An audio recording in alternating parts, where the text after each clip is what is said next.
on artificial intelligence, and there we had discussed about some of the basics related to artificial intelligence, about what is artificial intelligence and some of the basic concepts that run artificial intelligence. Now, in this regard, going forward, we'll look at some of the different types of artificial intelligence that right now we have been using. And then after that, we'll also have a discussion upon some of the applications of artificial intelligence.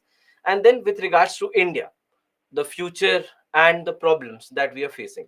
So all these things we'll be discussing in today's lecture. So this will be the first part of the lecture, and then after that we'll move on to some of the smaller topics, some of the smaller chapters, and that would be mainly about diseases and vaccines, and if time permits, then towards the end maybe about defense.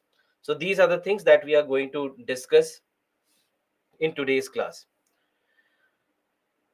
Now, first and foremost, there are different ways in which we classify artificial intelligence, and that's based on some of the characteristics, some of the properties that we see with artificial intelligence, and that's how we classify them. So, first is on the basis of weak artificial intelligence versus strong artificial intelligence. Now, when we say weak artificial intelligence, what we describe by weak is something called as simulated thinking. Now, when we say simulated thinking, understand the meaning of the word simulated. Simulated means that when it is not actual, but it is being run as such, meaning that this kind of thinking in artificial intelligence, because what we essentially are saying in artificial intelligence is that this is what we are essentially saying in artificial intelligence is that this is intelligence that we have programmed on certain machines or certain software.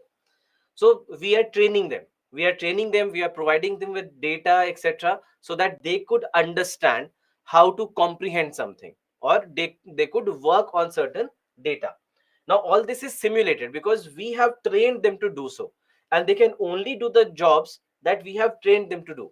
So for example, let's say if it is artificial intelligence that is running a calculator, then it can only run a calculator because they have been created in a manner that all the data that has been fed to them, it's upon how exactly they could run a calculator.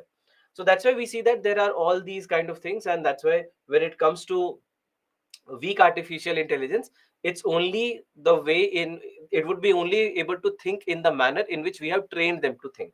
Whereas when it comes to strong artificial intelligence, this is where now we are describing actual thinking, meaning that this will be a scenario where artificial intelligence based systems would be able to think on their own. They would be able to take decisions on their own. They would know how to take decisions, they would know how to think, and that's why this will be a completely different scenario. It will be a really different scenario compared to weak artificial intelligence, a world where we are living right now. You can say without any doubt that right now the world has only witnessed weak artificial intelligence. We still do not have strong artificial intelligence, because whatever artificial intelligence does, or any AI based system, whatever it does today, it's only able to perform the functions that they have been trained to perform. So that is why we say that this is weak artificial intelligence. So so any system that you see, whether it's an image processing software, or whether it is running a game, or whether it is running a calculator, or some kind of data algorithm, or even the other kinds of things that we see, it's all weak artificial intelligence only as of today. Now strong artificial intelligence would be when it starts to learn on its own, and think on its own, or even comprehend on its own, and take its own decision, even take decisions on things that it has not been trained upon, the things that it has never been fed information on, it has never been programmed with. And even then, if it is able to perform functions, then it is strong artificial intelligence. So world still hasn't witnessed strong artificial intelligence. We are still in the era of weak artificial intelligence, even with all the developments that you have seen around with artificial intelligence. Then another way to classify is narrow versus general artificial intelligence. Now, when it comes to narrow artificial intelligence, this is an AI that is limited to a single task or a set number of tasks. All right, only a single task or a set number of tasks, meaning that it will not be able to do all the things together. It will only be able to do certain things which it has been trained with. On the other hand, general artificial intelligence will be able to complete a wide range of tasks, that it will be able to do a lot more different things as compared to what narrow artificial intelligence does. Now again, here we see that today we are most, or in most of the cases, we are still running on narrow artificial intelligence, because whatever we have programmed with, they are limited to a number, small number of tasks. Because if you want one single AI to do everything, then it needs a lot more training, it needs a lot more data, and a lot more complexity in designing such a system. So if you want that it should be able to do image processing, language processing, audio processing, all at the same time, it's not going to be easy for any AI based system. So that's why we still see that we are living in the era of narrow artificial intelligence.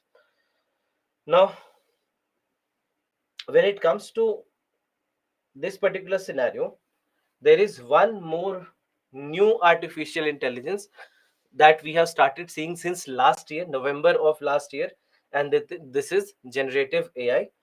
Now, this generative AI, or has become more popular, I would rather say, last year onwards, since Chat GPT came in. So since Chat GPT, we have seen that generative AI all of a sudden has become very popular, right? And what, when we say generative AI, understand the meaning of generative AI first. Generative meaning that it is able to generate. That's why generative. Now, generate what? Generate content. What kind of content? Images, videos, texts, audio, whatever you want. So until now, until generative AI became a reality, any AI based system that we have is more related to solving your problems. Solving problems based on whatever instruction it has been given, whatever it has been trained with. It cannot make data for you, it cannot make something for you. But now, when it comes to generative AI, this is something that can make things for you. So, for example, until now, before generative AI, you feed an image to AI, and AI will be able to analyze that image and tell you something about that image. But when it comes to this kind of an AI, that is generative AI, it will not be only able to uh, analyze that image, but even if you want to create certain image with it, they'll be able to create image for you as well. So that is how the things change. That until now, AI would not be able to create something for you, make something new for you. It won't be able to.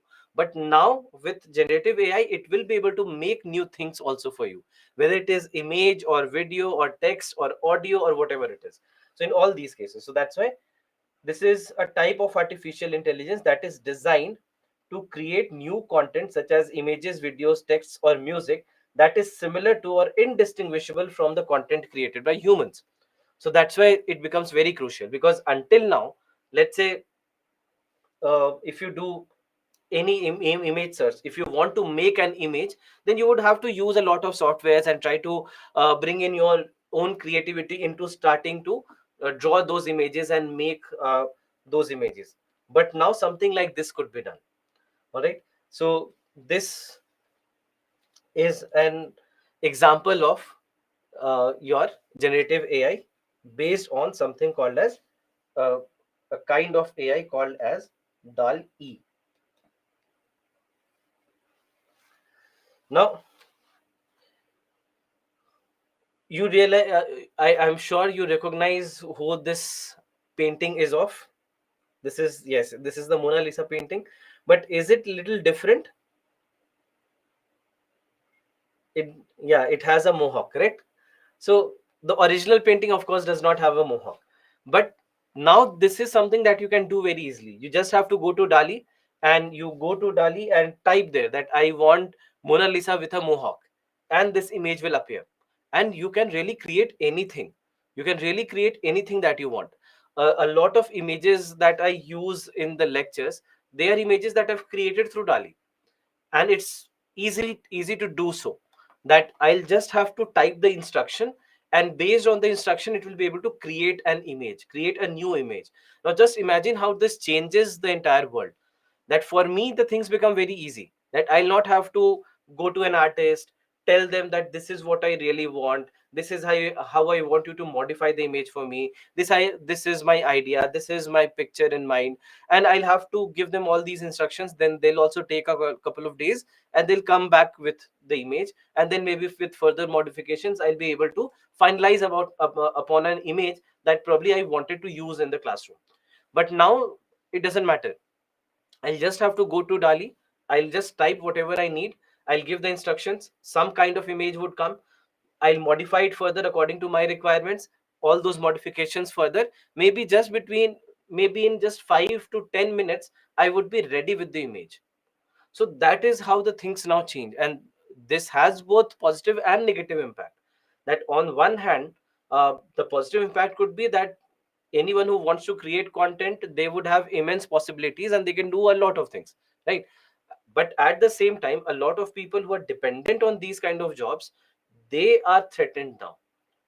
For example, a lot of artists, a lot of digital artists who are doing these kind of jobs which are required for somebody to be done, they'll start losing their jobs, because for them, whatever the time that they were taking or the money that they were charging, now everybody has the access to these kind of softwares, and they don't need these artists, for example. So that's why this can be very dangerous as well. This can be very dangerous as well, and that's why we see that there are all these possibilities. So with Dali we have seen this. Then another one which has become very infamous is deep fake. Now with deep fake, what happens is that you can create a video which is not actually the video of the person, but rather something that AI has created based on the personality of that person, based on the voice of that person. Very famously, a few years back, the deepfake videos of Barack Obama became very famous, and then of Vladimir Putin also became very famous, because all these were just created by AI, and with even voice being exactly the same as them, and even looking like they are speaking, even though they were not speaking. Someone was able to make a video where it looked like Barack Obama is really saying something, but actually it was not him that said it. It was AI. It was just a deep fake based artificial intelligence. And that's why doing all this is possible today. Doing all this is possible today with the help of AI. So that's why there are two ways to look at it. There are a lot of immense possibilities that we see with AI going forward. And at the same time, we see that there are a lot of issues also that it comes with, and we'll have to address those issues also if we want a good implementation and a growth of AI. And of course, after this, there is this Chat GPT. Have you heard of Chat GPT? I'm sure until now, there wouldn't be a lot of you who haven't heard of Chat GPT.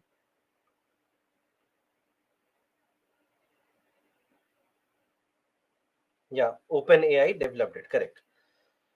So, what happens in Chat GPT? You can simply go search something and you'll get the result. Now, generally speaking, what happens is that, let's say, if you are searching something on the internet, let's say you go to Google search bar and search something, what happens is that you'll keep getting a lot of links. It will give you website links or maybe hundreds of website links, so that you can choose whatever you want out of all those links, and then read upon them and make your data from there, or do whatever you want from there.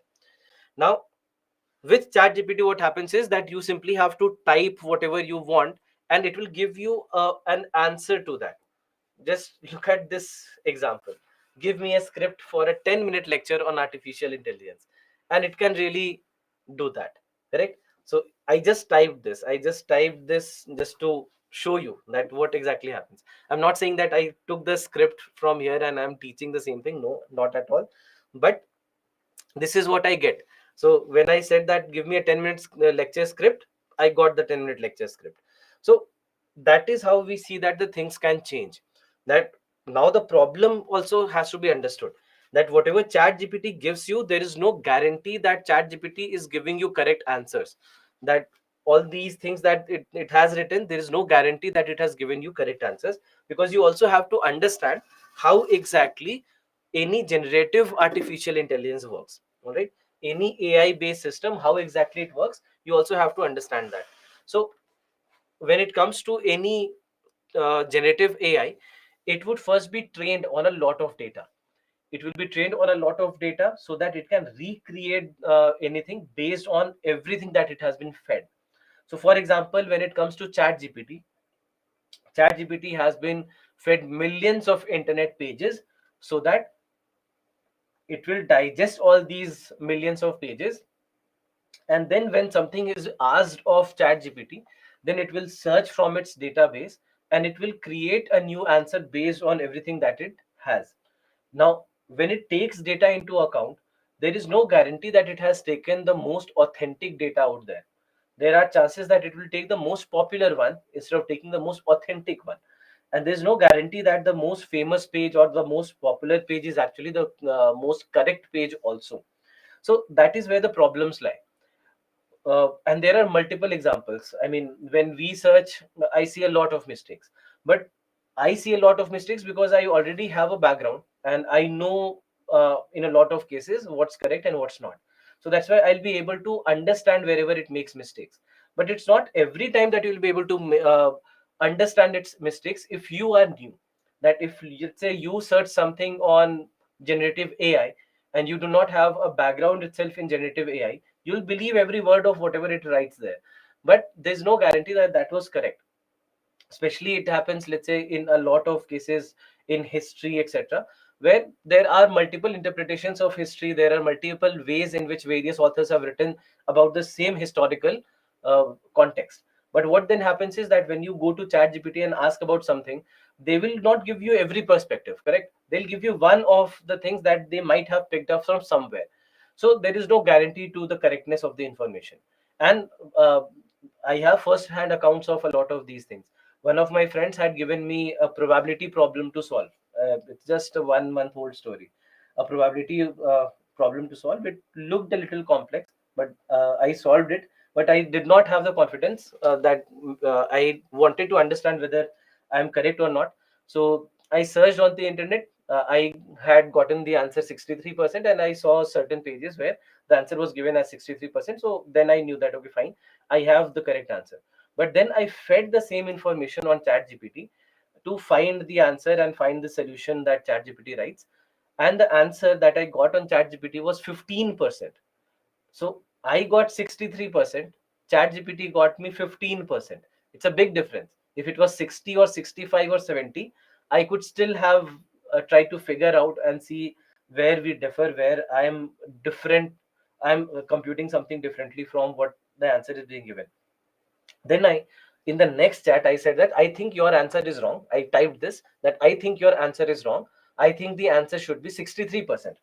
Then I get another solution in the second chat where the answer is 63%. So these kind of things can happen. Now let's say if I did not know that, or I did not have the full confidence that whatever I have solved is correct, then in that case what may happen is that I'll just take whatever I'm getting from here and maybe just uh, believe that to be the correct answer.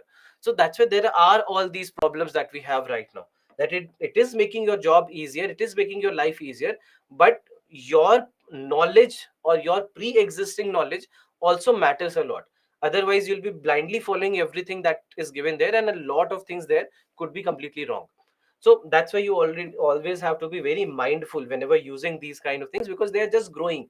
It has been not, I mean, now it has been 1 year. It was November 2022 that it was launched, and now it is November 2023. So it has been just 1 year since the launch of GPT. And we already see that there are new versions that have been rolled out, and there are so many improvements that have been made in GPT. And of course, going forward, the further improvements will come in and it will start becoming better version of what it is right now. But you have to understand that there are all these things, and that's why um, you have to understand the limitations and do whatever you do. And it's not that you don't have to use it because it will give you wrong answers sometimes. You have to use it with caution. It will make your work easy perhaps, but you also have to understand where to draw the line and not blindly just uh, believe each and everything that is being mentioned there. Now coming to another concept which is called as super intelligence. Now when it comes to super intelligence is often used to refer to general and strong artificial intelligence, a combination of general and strong artificial intelligence. Now, when we say general artificial intelligence, we discuss that general artificial means that a lot of jobs can be done together, right? A lot of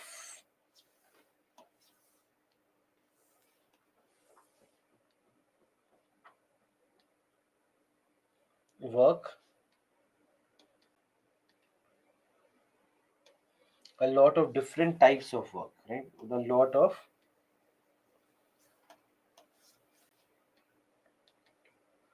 different types of work together. Whereas strong artificial intelligence is when it comes to its own actual thinking, when it develops its own actual thinking, then it is called as strong artificial intelligence, right? So when it comes to super intelligence, we are saying that this is an AI system that can perform a lot of tasks together, a lot of different kinds of tasks together, and at the same time it can take its own decisions. So it can take its own decisions and it can perform a lot of different tasks together, and that is why this is the point where it surpasses human intelligence. So this is where all the stories, all the horrible stories that the films and the TV shows have shown you will become a reality, can become a reality, if at all super intelligence becomes a reality. Because as soon as super intelligence becomes a reality, it means that now it has surpassed human thinking. Because we have a limitation, right? We cannot really compute as fast as a computer system like this can compute, or we cannot think as fast. We do not have millions of web pages fed inside us, and that's why we have that limitation, of course, right? So here in this particular scenario, you have an AI which can perform a lot of different types of tasks, and it can think on its own. And what if it starts thinking that for my survival, it's very important that humans must die? Only if I can capture humans and I can destroy entire humanity, then only it's possible for me to even survive. So what if the machine starts thinking in that manner? Because now it has its own cognitive ability and it can do a lot of different things on its own.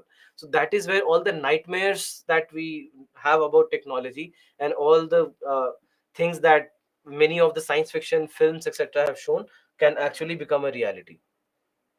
So that is what we call as super intelligence. So that's why, what is weak, what is strong, what is narrow, what is general, what is generative, what is super intelligence, just one line each, just know about them. If at all, let's say they come to where they ask questions based on these kind of topics. Then coming to applications of artificial intelligence. Now applications wise, the list is very long today. Today, we see that there is no sector, perhaps, that is untouched of artificial intelligence.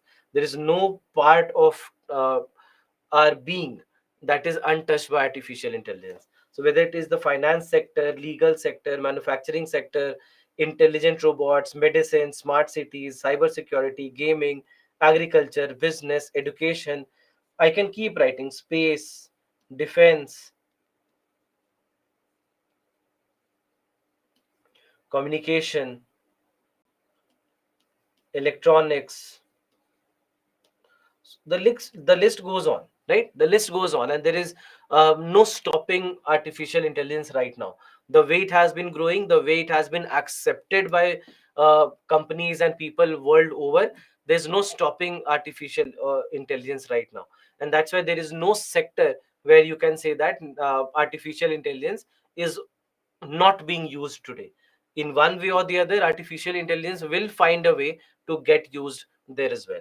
So that's why there is no sector which is uh, untouched. And in one way or the other, whether directly or indirectly, they would have some impact on every sector. Now, applications wise, there are two major parts where we need to understand the applications. First is how it helps in healthcare. Now, in case of healthcare, there are a lot of ways in which artificial intelligence can help. For example, rare disease diagnostics and treatment. So, for the diseases where the disease has, let's say, remained unsolved mystery for us, or we haven't been able to find something where we can use it wisely or understand it better, we see that in all these cases, um, sorry, where we haven't been able to understand the diseases better, or we haven't found any medicine, any vaccine, any treatment for these kind of diseases. This is where, in analyzing these diseases, analyzing the root cause, and going deep into each and every data set to try and comprehend something, we see that AI can play a big role. And that is why we see that even in case of drug development, they can play a big role. So whether it is about drugs or whether it is about vaccines, in both the cases it will play a big role. Because to make a vaccine, first and foremost you need to understand the genetic structure of the pathogen that is causing it, and how can you attack that pathogen, what are the possible mutations present and possible future in those pathogens, so that you can design something based on all these things. One of the reasons why COVID-19 vaccines were released so quickly also has been artificial intelligence. Because generally you'll see that when it comes to any new vaccine, a new vaccine could take up to 10 years or even 20, 30 years at times for the vaccine to be ready.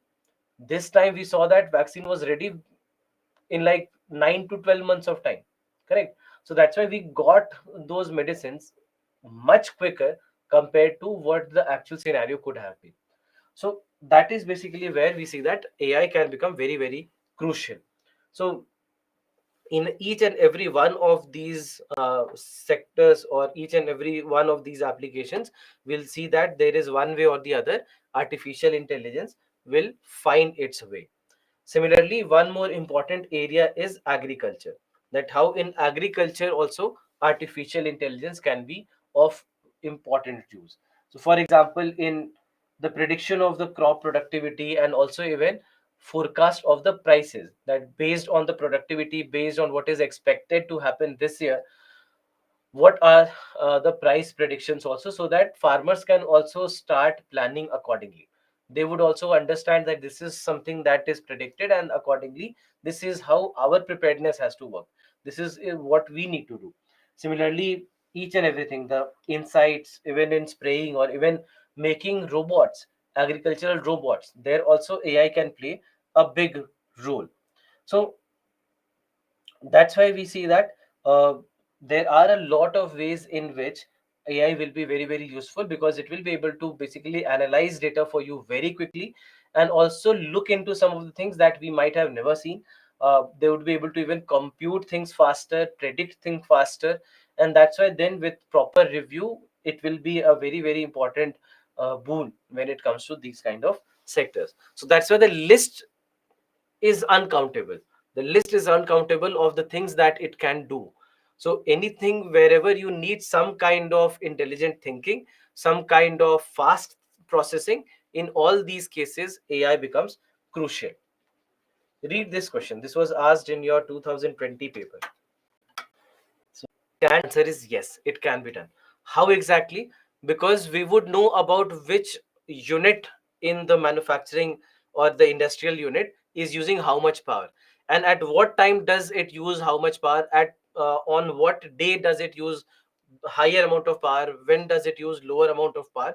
So there is a data available for all these things, right? When an AI based system analyzes all this data, understands all this data, it would be able to optimize energy usage as well. That let's say at 5 p.m. you need industrial unit B to have more power compared to industrial unit A. 7 p.m., this is where all the electricity needs to switch off. So there are all these things that can be done with the help of AI, because you'll have a better grip on the data, and you'll be able to take decisions accordingly. So that's why one is correct. Second is create meaningful short stories and songs. Now, meaningful short stories and songs. Now, can this be done? The answer today is yes, it can be done. And you can simply go and try this on Chat GPT. If you have access to Chat GPT, just try whatever you want. If you want to write a short story based on something, it will be able to either give you an idea, or if you don't just want the idea, if you want the entire story to be written by it, it will be able to do that. And we have seen that happen very, very simply. Doesn't even take 10 seconds to do it. uh, I met one of my college friends almost like 10 years after the college, and just out of curiosity, we just went to ChatGPT and we typed, write a poem about two friends who were very close in college, meeting almost after 10 years. We got a proper five stanza poem within the next 15-20 seconds. So that's how fast it can do that. And yes, it was meaningful. It was, I mean, it was its own comprehension, but it was obviously meaningful. So that's what happens, that it will be able to do that pretty quickly, right? It will be able to do that pretty quickly, and chat gpt can very easily do that. Disease diagnosis, we just discussed that yes, it can be done. And again, it is about the analysis of the pathogen, about the condition in the body, uh, the understanding of all the blood reports and every test that has been done. So it will be able to understand all that data and give a prediction based on that. Text to speech conversion, even this can be done, and we already have been actively using it for the past few years, and that is where we see that AI has been very, very useful in content creation. Fifth is wireless transmission of electrical energy. Now it says wireless transmission of electrical energy. Now just imagine electrical energy being transferred wirelessly. It's very, very difficult. First of all, it's very, very difficult that it will happen, and you cannot do that on a regular basis. At a very small scale, you can do that, but whenever you do that, it's not because of artificial intelligence. It's because of the electrical properties of the materials involved. Correct. So whether it will happen through wires or wirelessly is not upon AI to decide. AI can do what? AI can predict, AI can analyze, AI can maybe even create content for you. But AI cannot make just something wireless all of a sudden, which does not even suit the properties, the basic physics of that concept. So it's not that it will be able to do that, correct? So wireless transmission of electrical energy can't be done by AI. So that's why this definitely is wrong. So the answer should be 1, 2, 3, and 4. Now again, if you see, there is there is no option that says 1, 2, 3, and 4. But when the question was asked, the question was asked in, I'm very sure almost that it was 2019 when the question had come, or in 2020, I think. So when this question came, there was no chat gpt then. Chat gpt is a phenomenon of 2022. So creating meaningful short stories and songs was not possible in 2020. So when the question had come in your paper, at that point, two was not possible. There was no artificial intelligence systems that could have created meaningful short stories or songs. Now you have chat gpt that can do that, but back then there was nothing like this, and that's why the correct answer is B. I mean, from when we are looking at it from 2020 perspective, and this when we are looking at it from 2023 perspective. So that's it. Today, the correct answer is 1, 2, 3, and 4. But when the question was actually asked, which was just 3 years back, the question was 1, 3, and 4, because creating meaningful short stories and songs was not yet possible for artificial intelligence. And that is where reading the question carefully is very, very important. Look at the question. It says, with the present state of development, with the present state of development, artificial intelligence can effectively do which of the following? Correct. Present state of development and effectively do which of the following? It's not a can be question. It's not a can be question. What can artificial intelligence do? Then just mark whatever you want. So, but it's not a can be question. It says with present state of development, artificial intelligence can effectively do which of the following? So that's why the answer then, when the question was asked, was B. And this is also the official answer, that this was the question. I'm almost sure that it was 2020 when the question was asked. So chat GPT was not present, and hence second statement was also wrong. Fifth statement is wrong anyway, because this is not related to artificial intelligence. All right, this is not related to artificial intelligence. It, if at all it happens, it will only happen due to electrical properties or magnetic properties. It will never happen on its own. So AI, that's why just remember that AI can analyze something for you, do some kind of work for you, or maybe create certain song stories or pictures for you, but it cannot change the properties of physics. Here you'll need the properties of physics to work for wireless transmission of electrical energy to happen. So that is where you have to understand that what it can or cannot do. Now coming to India, that what do we see in India and where are we headed? So first and foremost, we have seen that if you are talking about government, we have seen that there are small steps that the government has started taking here and there, where AI is uh, being brought to various different sectors, but pretty slow in that sense. But when it comes to defense, we see that this is where it is being used a lot, and this is one area where we are spending a lot, we are investing a lot. So that's why in case of defense, we do see that India is now venturing into products and technologies with regards to AI. Apart from that, what we see is that largely it is being controlled by the private sector, by the private companies, because here we see that they have been doing a lot of things. You'll almost see that almost technology based companies, they are using AI in one form or the other. So that's why AI is becoming very popular in all these cases, wherever they want to solve a problem for themselves, wherever they want a faster data processing, wherever they want a faster result. So in all these cases, we see that AI is being employed by a lot of private firms, a lot of private companies. In When it comes to the government, we see that defense has been one sector that has picked up on AI a lot, but slowly and steadily we see that there are other sectors also where it is coming up. Then it is estimated that AI will add up to $957 billion to India's GDP by the year 2035, sorry, and boosting India's growth by 1.3%. And this is a report that was published by Niti Aayog. This is based on a Niti Aayog report where they had published that by 2035, this is what we are expecting. This is what we are expecting. Then at the same time, there was a survey that was done a couple of years back with regards to the number of people who are working in AI in every country.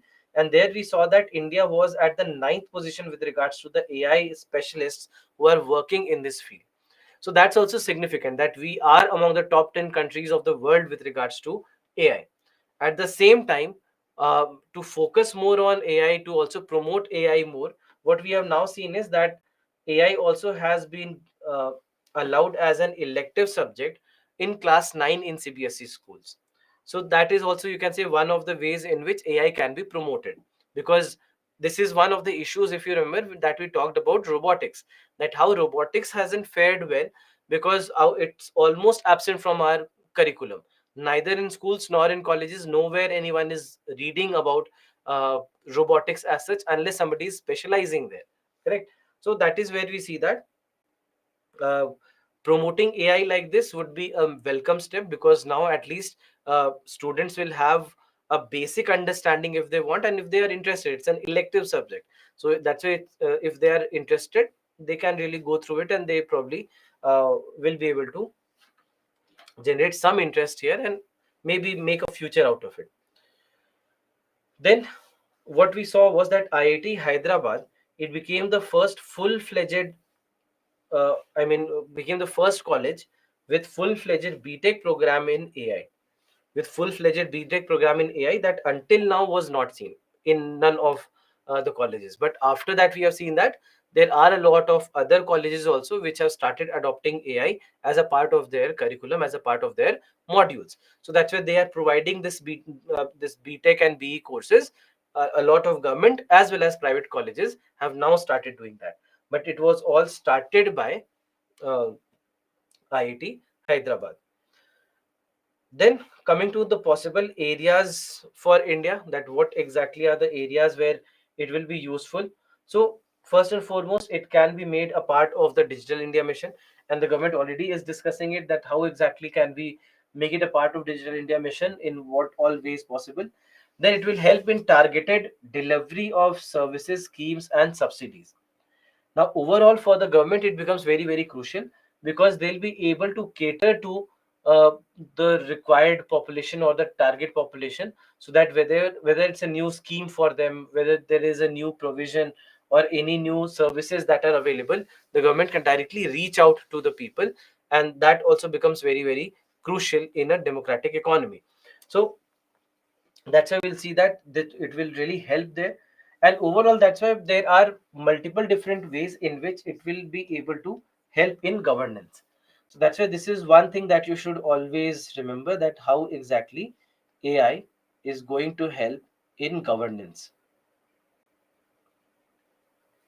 These are kinds of questions that we can expect in your examinations, that how can government with its various different visions and missions can take the help from artificial intelligence.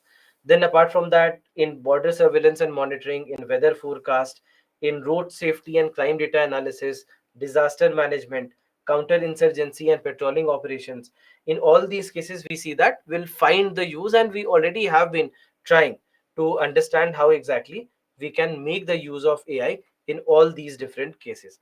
So that's why we see that there are a lot of different work, a lot of different applications where AI for the Indian society becomes very, very crucial, where they'll be all able to will all be able to use AI or with the help of the government implementations. Now, lastly, coming to the problems, that what are the kinds of problems, we know that there are immense possibilities and there are so many application areas, some of them already being used, some of them in the future. So there are all these things, but overall, when it comes to certain challenges, we still see that we are not at a level uh, where everything is running very smooth. There are challenges. So, for example, right now it's largely being run by the private sector. The government involvement is very limited and only in a very certain niche kind of areas. Otherwise, mostly it is being run by the private sector. So, the government will also have to adopt it quickly, implement it quickly, and use it wherever it can for the betterment of India. Then education system is not updated. Now this is also one of the big challenges, that although we are saying that fine, now we have BTech degrees in IIT Hyderabad, and CBSE also allowing it as a and as an elective subject, as an optional subject in class 9, but the ground reality is different. The ground reality is different because, I mean, although it is now it has now been notified, but if you just go to the schools and just find, if you just do an experiment and just go to random schools near your places and ask them whether the teachers there or even maybe the in charges there, even if they know that if they want they can provide artificial intelligence as an elective subject in class 9th, I'm sure that a lot of people do not know. A lot of schools, they still cannot uh, uh, provide you with these kind of subjects because they need faculty, and who would the faculty be who can teach it, and how would they get that infrastructure, and how can they onboard students in doing that. So we'll see that in the metros of the country, but in tier 2 and tier 3 cities and villages, this is where we'll see that it will still be lacking. So although it has been a step in the positive direction, it needs implementation, it needs better implementation. Then the debate of poverty versus technology. Now, this is again something that always crops up whenever, let's say, there is any discussion about investment in technology. Right now, we know that artificial intelligence needs a lot of investment from the side of the government. And that is where we need to understand that these kind of controversies also happen. If you remember, we discussed the case of the Mangalyaan launch, that India was being asked to not think of missions like Mangalyaan mission because India needs to feed its population first. Now, you have to understand that the debate of poverty versus technology is misplaced, because it cannot be a versus. You cannot fight between poverty and technology. Technology has to be an enabler. You always have to see technology as an enabler.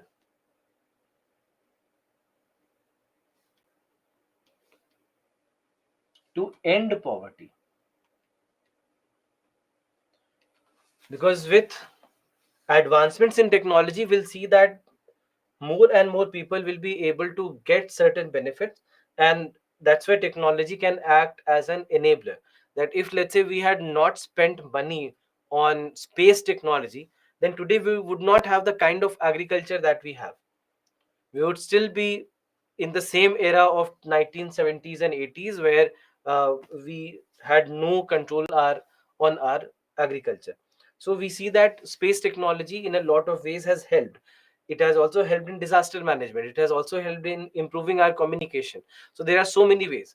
So it was not about only rocket launching or just going to the moon or going to the sun and all that. That is not what space technology is about. Space technology is about national development. Space technology is about improvement in the life of people, of the people of India. So that's why we have to also understand that when it comes to technology, technology has to be an enabler to end poverty rather than thinking of technology versus population.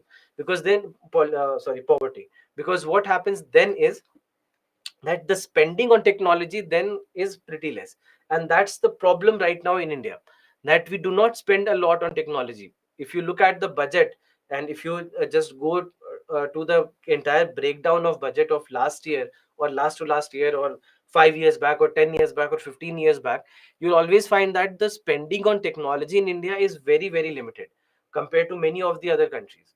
So that is one of the challenges, I would say, because when you invest more in technology, it is only going to help the economy, but in a long term way. And that is where the problem lies, that technology is not an overnight solution. Technology is not an overnight solution. It takes time for it to build itself and start being useful. So in many cases, like for example, let's say if I take space technology as an example, it has taken more than 20-25 years for space technology to become useful for us. Same goes for the energy sector as well, that it has taken a lot of time before it could become useful. But once it becomes useful, it makes a permanent change. It brings in a permanent change, and that is how technology has to be looked after. It would not have immediate gains, and that is where also the problem lies, because there is no immediate gain. That's why it is also neglected a lot by anyone who's making the budget, anyone who's thinking about even improving the uh, money spent on technology. Then a possible decrease in demand for human labor, something that we also discussed with robotics. Same is the case with artificial intelligence, and especially in technology today we are seeing that there are a lot of layoffs that have been happening in technology based companies, biggest of the companies of the world. We have seen that a lot of people have been losing their jobs because there are systems that are being automated. There are software engineers who are not required anymore because chat gpt can do that work. And and we have seen a lot of such cases. There was a person who had also brought this case up on Twitter. He had basically tweeted a story about this, that how he needed to develop a code, write a code for something, that a software that he was working on. So then he first went to a software engineer, a freelance software engineer, and he asked that, first of all, how much time would you take and how much money would you charge? So that person, whoever the person was, the person said that it would take that person approximately 2 weeks of time to develop that code properly. And he asked for a certain amount of money. I think it was $100 or something like that. So he asked for $100 to do that work, and he said that he'll take 2 weeks of time.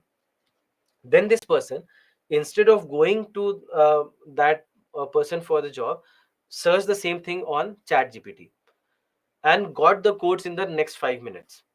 And then with small modifications, he was able to run the code. So just imagine that something that could have been done by a person in like 2 weeks of time, and you would have spent $100 on it. You can do the same thing by having, let's say, a subscription to chat gpt, and do that for like how much, maybe 20-30 dollars. So that is where the problem lies. And once you've spent 20-30 dollars, it's not only for one project, it will be for you forever. So that is how the difference comes, that for the person who needed that work done, he saved his 2 weeks of time, good for him. He saved his money, good for him. But what about the other person who had a job opportunity here, because he is good at creating these codes. So now many people who are in these kind of sectors, they are feeling threatened for the first time, which was not the case until now. So that is where we see that it will not only have a drastic negative impact, I mean potentially drastic negative impact on people who are working in automation industries, etc., as human labor, but even the highest paying jobs also are being lost. So that's the problem that we see right now here. Then we also say that there are chances of existential risks, that the entire humanity can actually be wiped out. I mean, I know I'm talking about a very, very extreme case, but we know that there are these existential risks that actually can come in, not only in jobs, not only in your employment opportunities, but even on your existence. So that's the kind of problem that we are looking at today. And then lastly, it may even lead to moral degradation in the society. Now this is an interesting observation also in and after the COVID and the post COVID era that we are living in. So what we have seen is that a lot of things have gone online, the classes have gone online, a lot of work has gone online. So what happens is that in all these kind of cases, what we see is that because the direct human connection is missing in a lot of cases, you do not really have that kind of empathy or that kind of emotions for the other person. Whether you are talking on the phone, whether you are, let's say, even if you are connected to all your friends, even if you think that you are connected to all your friends, you perhaps are connected to them through WhatsApp, right? You have will probably have to count when was the last time that you met that person, but you are connected on WhatsApp. So through WhatsApp, through all these online platforms like classes and etc., we are just connected to the world virtually. Now in this particular scenario, your machine is more important to you than people around. You probably have more respect for the life of your machine than respect for the life of a person. If your mobile phone and a person both were falling from the roof, you probably will first catch your mobile phone and see the person fall. There's no guarantee what will happen. So that's the problem that we are looking at, that we are connected to our machines more and we do not have the real human connection anymore. And everything is based on data, everything will be based on analysis and all these kind of things, and that is where the things are headed.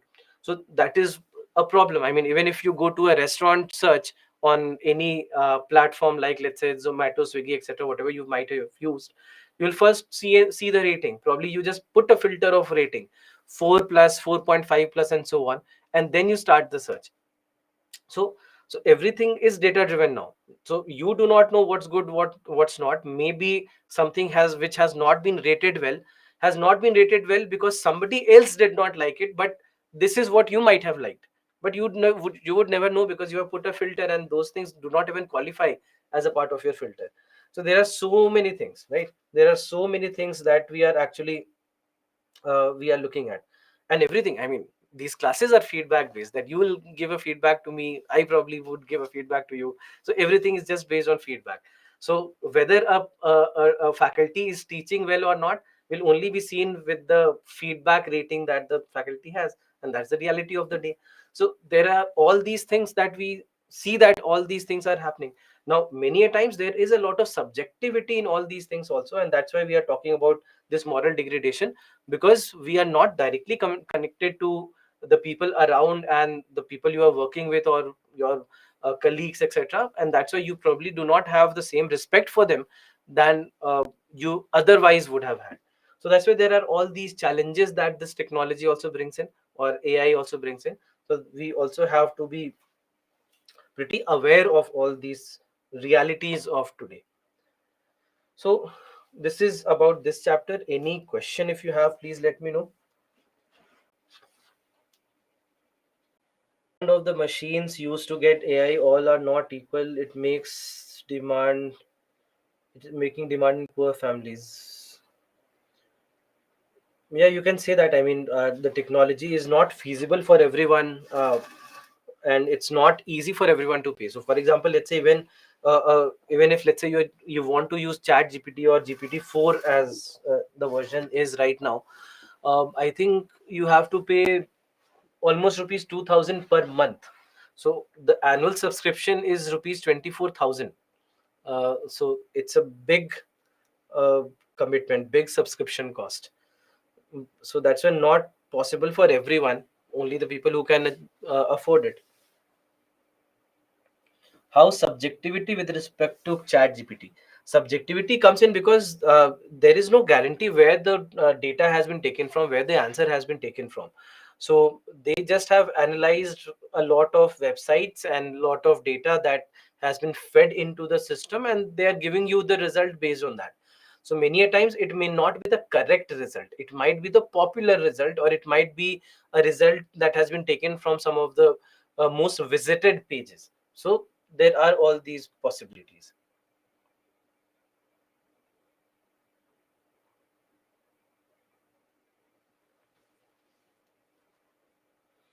Recently, one incident has happened. One deepfake video has gone viral of our Indian actor Rashmika Mandana. That's why our PM warns against deepfakes. Yes, of course. I think even yesterday, I think our Prime Minister said something about deepfakes, if I'm not wrong.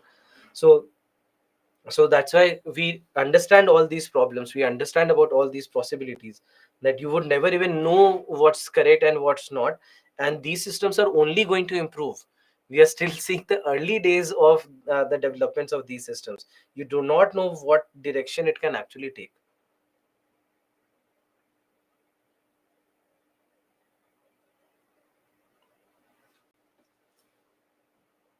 A lot of jobs and eat a lot of employment opportunities, and completely change the economy in a manner that until now we are not even in a position to comprehend.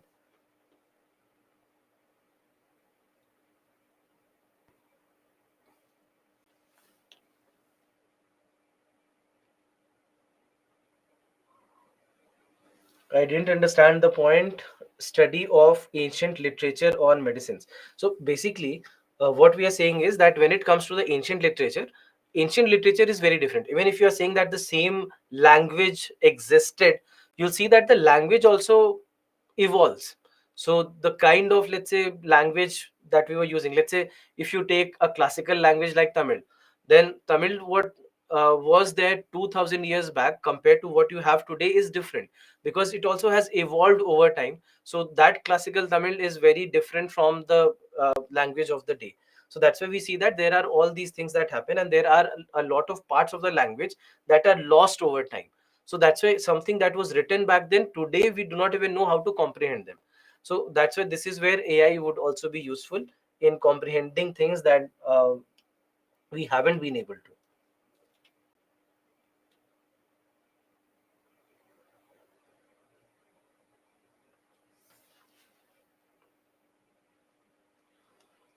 How to cover science and tech current affairs? Could you provide us integrated notes of science and tech and updated current affairs in one place? See, current affairs is something that will keep adding up every day. So that's why it's not something that stops with my class. Even after my class, for the next 4 5 months also, we'll have to keep adding to all this current affairs.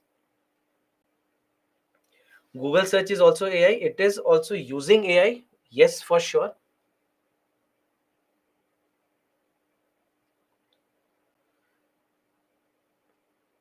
Deepfakes are part of AI or are they separate? No, absolutely a part of AI. It is a kind of AI where you are creating uh, fake videos. You are creating fake videos which are uh, created completely with the help of analyzing the face of somebody and putting all the data, various different ways in which that person emotes. How does the person emote when the person is happy or sad or emotional and otherwise? So all these things you'll do that, and on the basis of that the system will create a video out of it.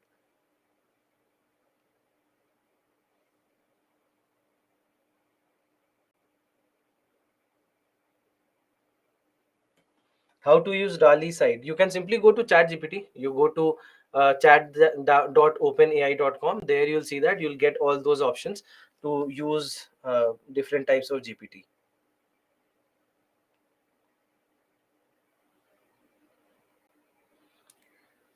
Difference between AI and chat gpt? It's not different. Chat gpt is a kind of generative AI, so it is a kind of artificial intelligence.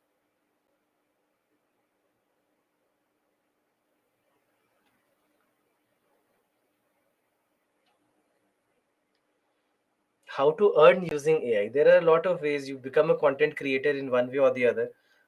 Maybe ask AI to write song lyrics. The song lyrics will be ready for you. Then train it on the voice of some of the famous singers, good singers, and then use deepfake to show it as your voice. Done. You become a singer. I'm just joking. There are a lot of ways in which you can actually do it.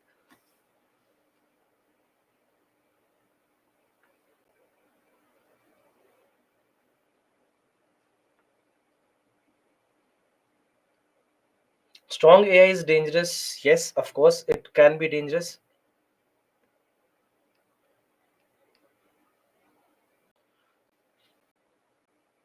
Has made, I mean, when he had come out with the paper challenging those equations, and that's why there have been a lot of debates around. There are a lot of supporters of what he has been saying, and there are a lot of people who are saying that his hypothesis is not correctly like this, that it will do those things and you will not need people for that.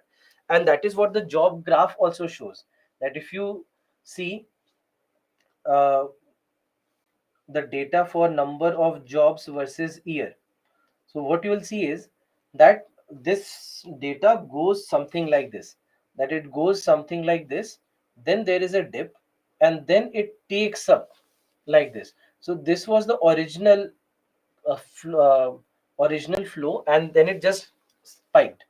This was the year around 2000. So until 2000, the number of jobs were growing steadily. Now, this is where the computers were really being introduced everywhere. And we see that for the 2, 3 years, there was a drop in the number of jobs.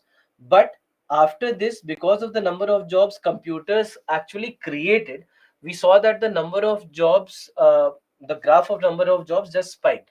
So there were a lot more employment opportunities that were created, which until now were unheard of, that you could not even think of. But it really created a complete new market out of uh, instead of just eating up the jobs. So that's why we can't really say what will happen. Will it change the nature of jobs? Absolutely yes, it will change the nature of jobs. A lot of things which are completely manual and you can get a machine to do it, it will soon happen. But at the same time, what can also happen is that there are a lot of new avenues which are unheard of, which will open up now, and we'll see that the world perhaps will start to move in that direction, and maybe it creates a lot more new opportunities than we have seen until now. So we just have to wait and see what happens.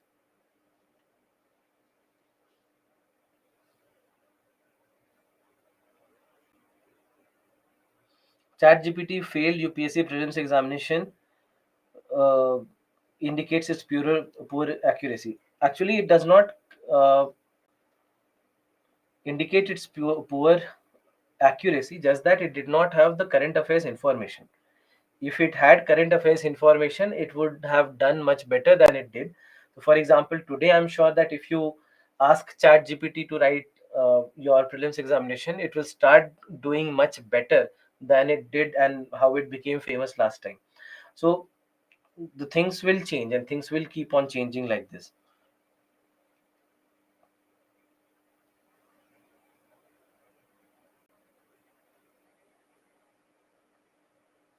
Tomorrow no class is here. Tomorrow we don't have a class. After this we have the class on Monday. Tomorrow is the World Cup final also, and thankfully I don't have a class.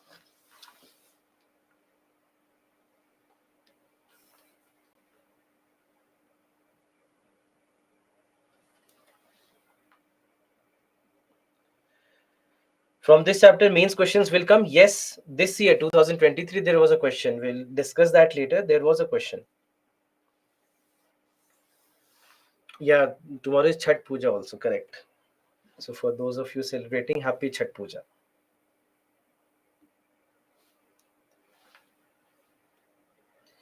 All right, so let's move on to the next chapter, that is health and diseases. Now, the two chapters that we have here, health and diseases, vaccines being one, and defense being the second chapter. Now, these are two chapters which I'll say is these are purely current affairs based chapters. So both of these chapters, so first being health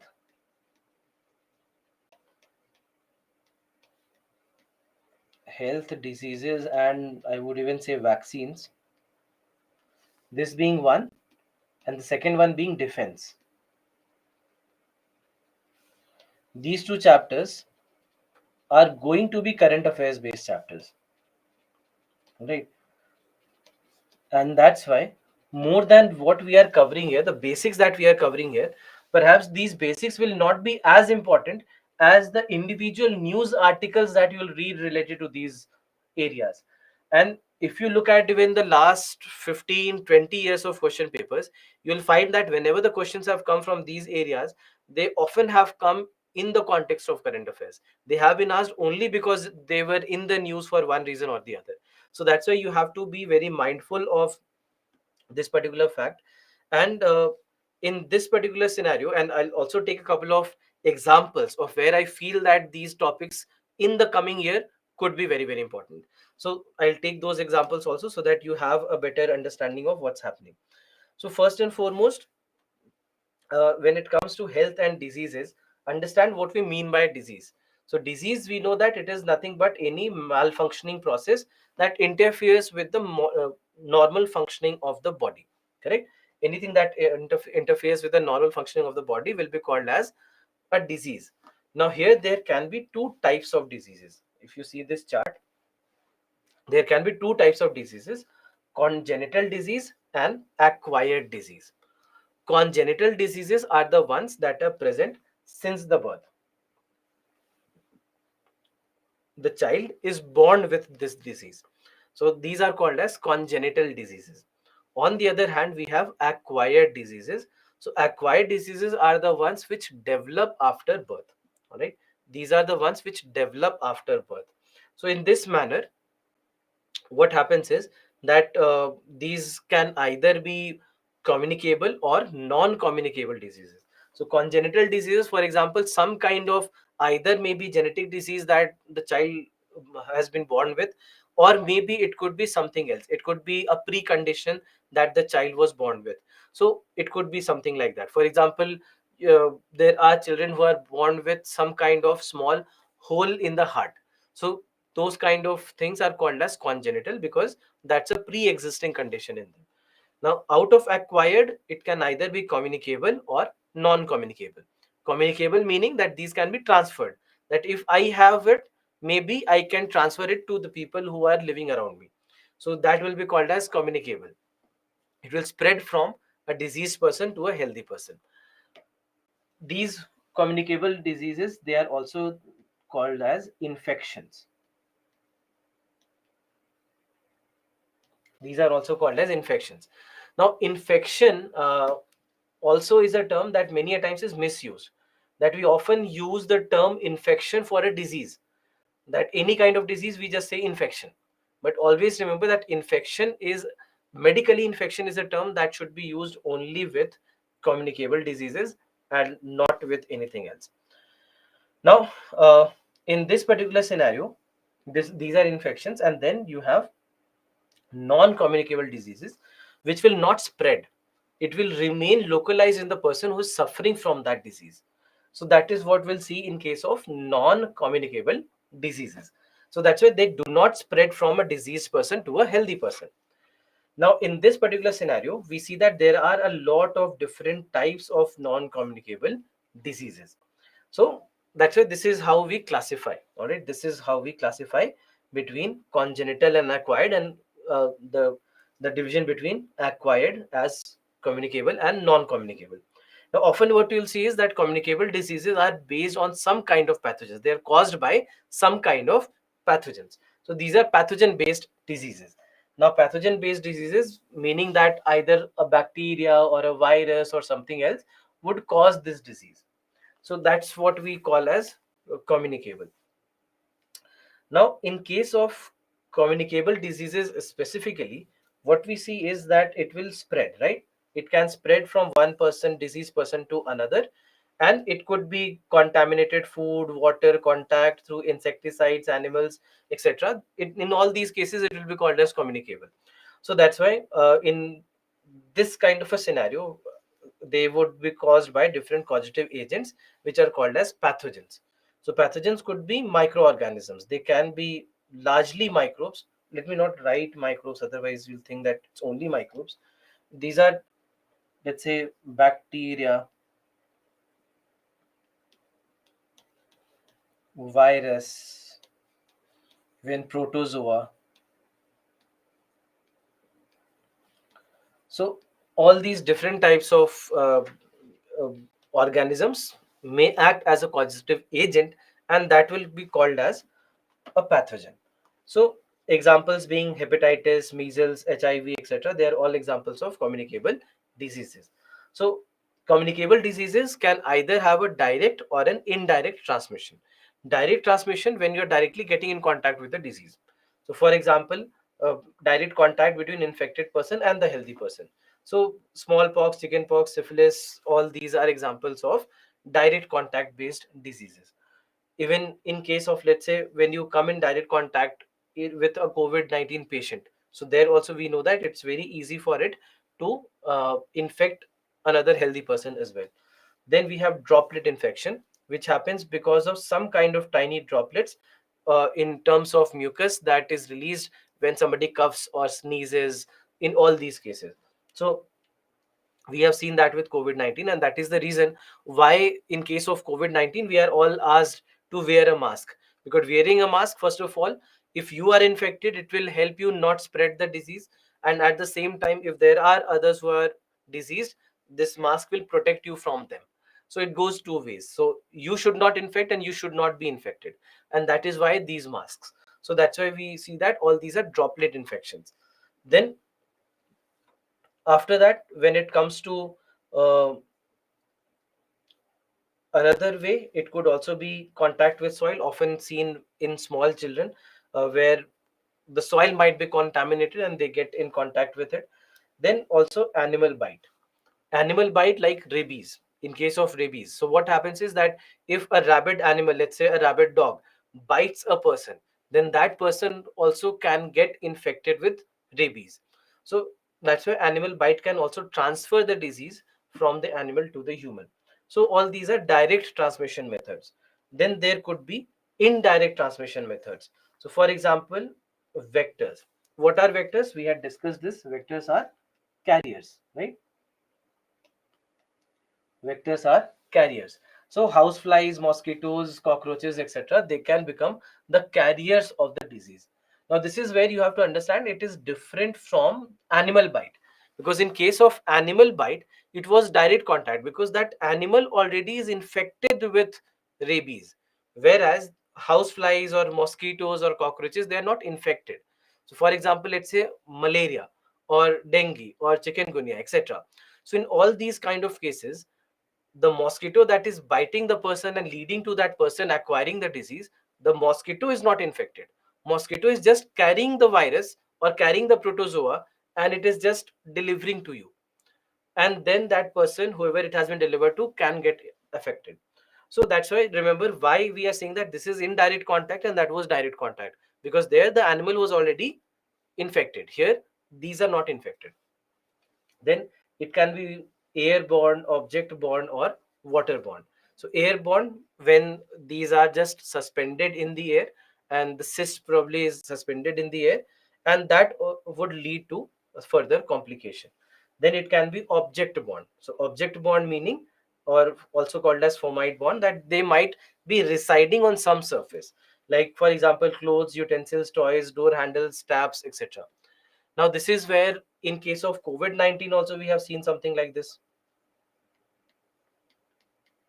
right? In case of COVID-19, you were also asked to wear gloves when heading outside, because some surface or the other might have this kind of a scenario that maybe the virus is residing there.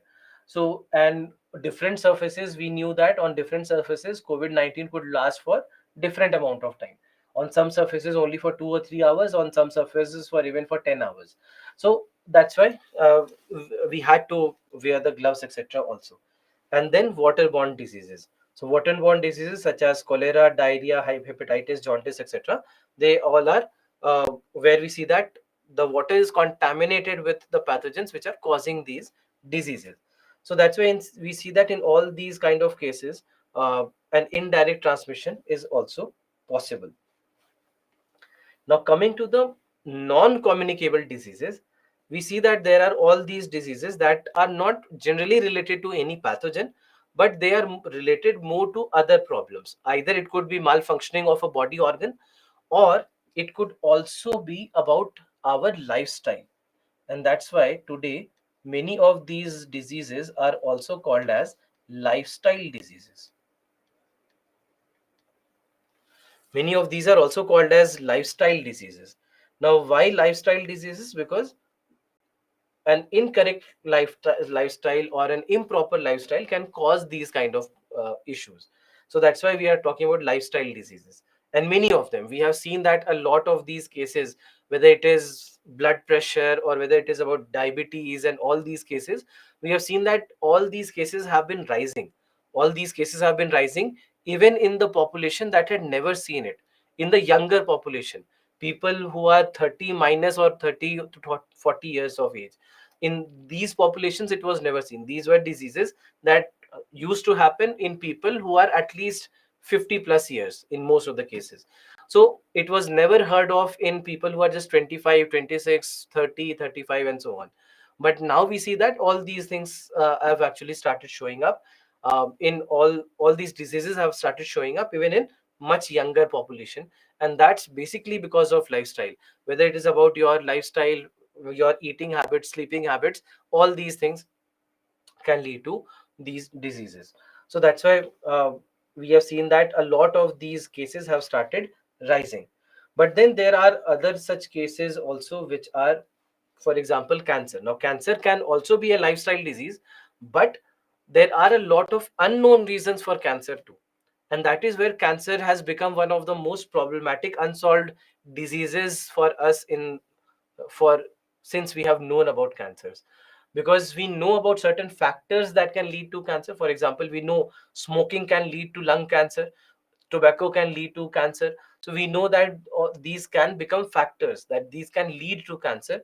But many a times it does not happen. Many a times, even if these factors are there, even then a certain person may not develop that cancer. So sometimes that's why predicting what will happen and whether it's an exact reason or not is different. And that's why I'm saying factors and not saying reasons, right? So that is why cancer becomes too dangerous and has been one of the most problematic unsolved diseases. Only certain cases, in certain limitations, we have had success against cancer. Otherwise we haven't seen any success. Now in this particular scenario also, what we see is that even when it comes to cancer, there are two types of cancers that develop. It could either be benign or it could be malignant. So it could either be benign cancer or malignant cancer. Now, benign is when this is a kind of cancer that remains localized. This is something that remains localized. Whereas malignant is something that spreads. Malignant is a kind of cancer that spreads, and benign is a kind of cancer that remains localized. And that is where we see that there's again benign cancer is relatively easier to solve, but malignant tumor, the one that spreads, because basically what happens in case of cancer is that there will be an uncontrolled growth of cells. So generally speaking, the cells will just keep on growing and they'll die and they'll be replaced with new cells. But in these cases, they'll keep growing, and not only the fact that they keep growing, they'll also uh, spread this to other cells, and that's where it starts to become very complicated. The cases become very complicated. So that is basically where we see that all these can actually happen, and cancer, that's why is a disease that becomes pretty difficult to solve. Then there is osteoporosis, which is also called as a degenerative disease.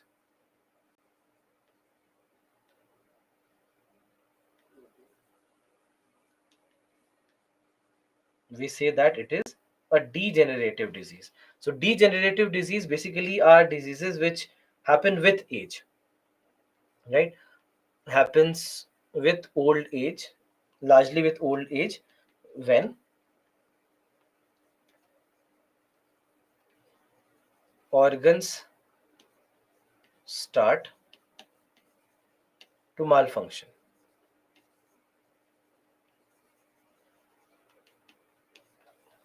So that is basically what we have to understand in these kind of cases, that these are the ones which will happen when the organs start to malfunction with a certain age. So that's called as degenerative disease. So there are all these diseases which are non-communicable in nature. Now, coming to a topic that now has started becoming very, very important, and that is mental health. Now, until now, the focus always has been on the physical manifestation of diseases and trying to solve the problems of the physical diseases, whether communicable or non communicable. But what we have seen is that the mental health issues or the mental diseases, they are on a rise. The number of cases of mental problems, they have been on a rise. And at the same time, we see that it has led to a lot of complications, because mental health issues may not only lead to some kind of mental problems or mental disturbances. It can actually start showing up as physical manifestation of disease as well. It can actually start leading to some kind of disease. So that is where we have to understand that mental health and keeping good mental health, sound mental health in today's world is extremely important. So, first and foremost, when we say mental health, this is the definition that has been given by WHO about what mental health means. That it is defined as the state of well being in which every individual realizes his or her own potential, can cope with the normal stresses of life, and can work productively and fruitfully, and is able to make a contribution to her or his community. So, it is not saying that there should be an absence of stress. It's just saying that yes, everybody would have stresses in life, but the person who is able to manage those stress and come out of those situations is having sound mental health. Now, what we see is that today there are a number of reasons that are leading to a rise in the number of cases of mental health problems. So, first and foremost, of course, are the lifestyle changing patterns, because ultimately we see that there are so many differences that have come in the lifestyle as compared to maybe the last generation, compared to what uh, habits we used to have maybe 10, 20 years back or 30 years back. We see that there's an immense change that has happened or that has come up in our habits, whether it is about living habits, sleeping habits, food habits, whatever it is. In all these cases, we see that there is an immense change that has come in, and that is leading to a lot of complications here. And it has been found to be one of the most important reasons for all these complications. Then, social stigma and discrimination can also lead to certain problems. Isolation of a person, etc., can also lead to certain problems. Even career, we have seen that it has been one of the ways in which the mental health issues has been rising. People not looking after themselves, just prioritizing work above life, forgetting about family, forgetting about the simplest of pleasures of life, and just running up around that work or running around that career has been one of the major problems as well. And then, of course, goes without saying, our extensive use of smartphones and the way we look at smartphones. I mean, the kind of love and respect that we have for our smartphones compared to the love and respect that we have probably for our family. So that also has been one of the issues. And with smartphones, it's not about the use of smartphones but how engaging it has become for us, because there is something that is there. I mean, it's an addiction, if not anything. uh, the way we handle ourselves, the way we handle, for example, our social media, that when you take a picture today, perhaps of anything, more than just capturing the beauty of the place, it perhaps, or beauty of the moment, is perhaps is about posting it on your Instagram or Facebook. So that is where the mindset has changed, that you see a good view, and you think that okay, if I have this picture, if I post it on Instagram, probably I'm going to get 1000 likes. And that is what your mind is thinking now. So, and now what if you don't get 1000 likes and you get 10 likes? What happens then? Then you start to doubt everything, you start to doubt your existence, and it creates a lot of false sense of problems in your life. And that is where the things are bad, because social media is just a platform, and if you can detach yourself from there, great for you. But if you can't, then this is also something that can lead to a lot of problems. Then there are demographic and environmental determinants as well. The environmental determinants or demographic, depending on where you are living, what kind of population, what are the weather patterns. That a gloomy weather pattern is often associated with some of these issues, whereas bright sunny days are always seen to be better for mental health as well. So that's why we see that there are a lot of these uh, problems, and there are a lot of these things that are leading to these issues in today's life. Now, there are multiple different types of health disorders, but out of them, these are some of those mental health disorders which are the most commonly observed in the entire world: depression, anxiety, bipolar disorder, dementia, schizophrenia, and obsessive compulsive disorder. Now, out of all these, also, depression is the one that has been the most common. And in case of depression, the problem also is a kind of a misunderstanding between what is depression versus what is sadness.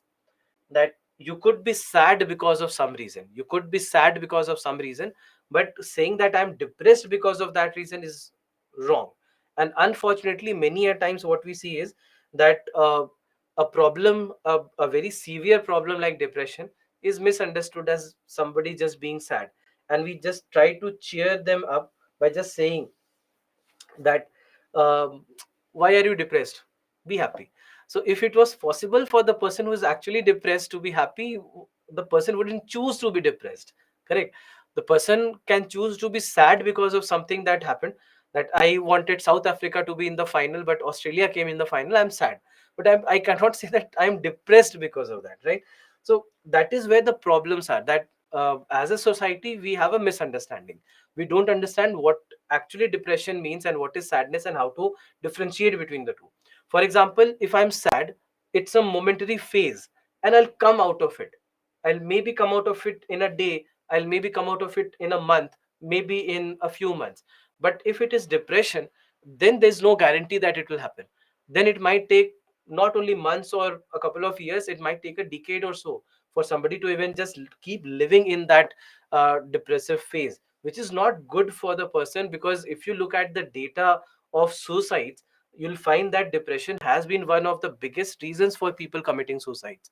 So the things are so severe. There are medicines that people will have to take. They'll have to go on medication for uh, as antidepressants, and take those medicines to be in a normal state. So those things can be that severe, and it should never be just compared to sadness. And that's why it's not only about the person uh, knowing about what is happening, because what we see is that there is a persistent depressed mood or loss of interest in activities. So it's not only about the person who is suffering to understand that what they're suffering from is depression, but it's also at the same time important for the people around to understand that it's not just sadness, but it is depression. That the person near me, my friend, my family member, is actually suffering from depression, and there is some role for me also to play to make sure that person can come out of that state. And we many a times see that friends and families actually have a big role to play in these kind of scenarios. And but in severe cases, we do see that people might have to get professional help. Maybe they would have to go to therapy, maybe they'll have to visit a psychiatrist, and perhaps they would be asked to go through medication uh, to come back to a normal state. But those are severe cases. There are a lot of cases which are solvable, just that diagnosis is required. It is important for us to understand that this is what the scenario is, and first and foremost calling it out is very very important.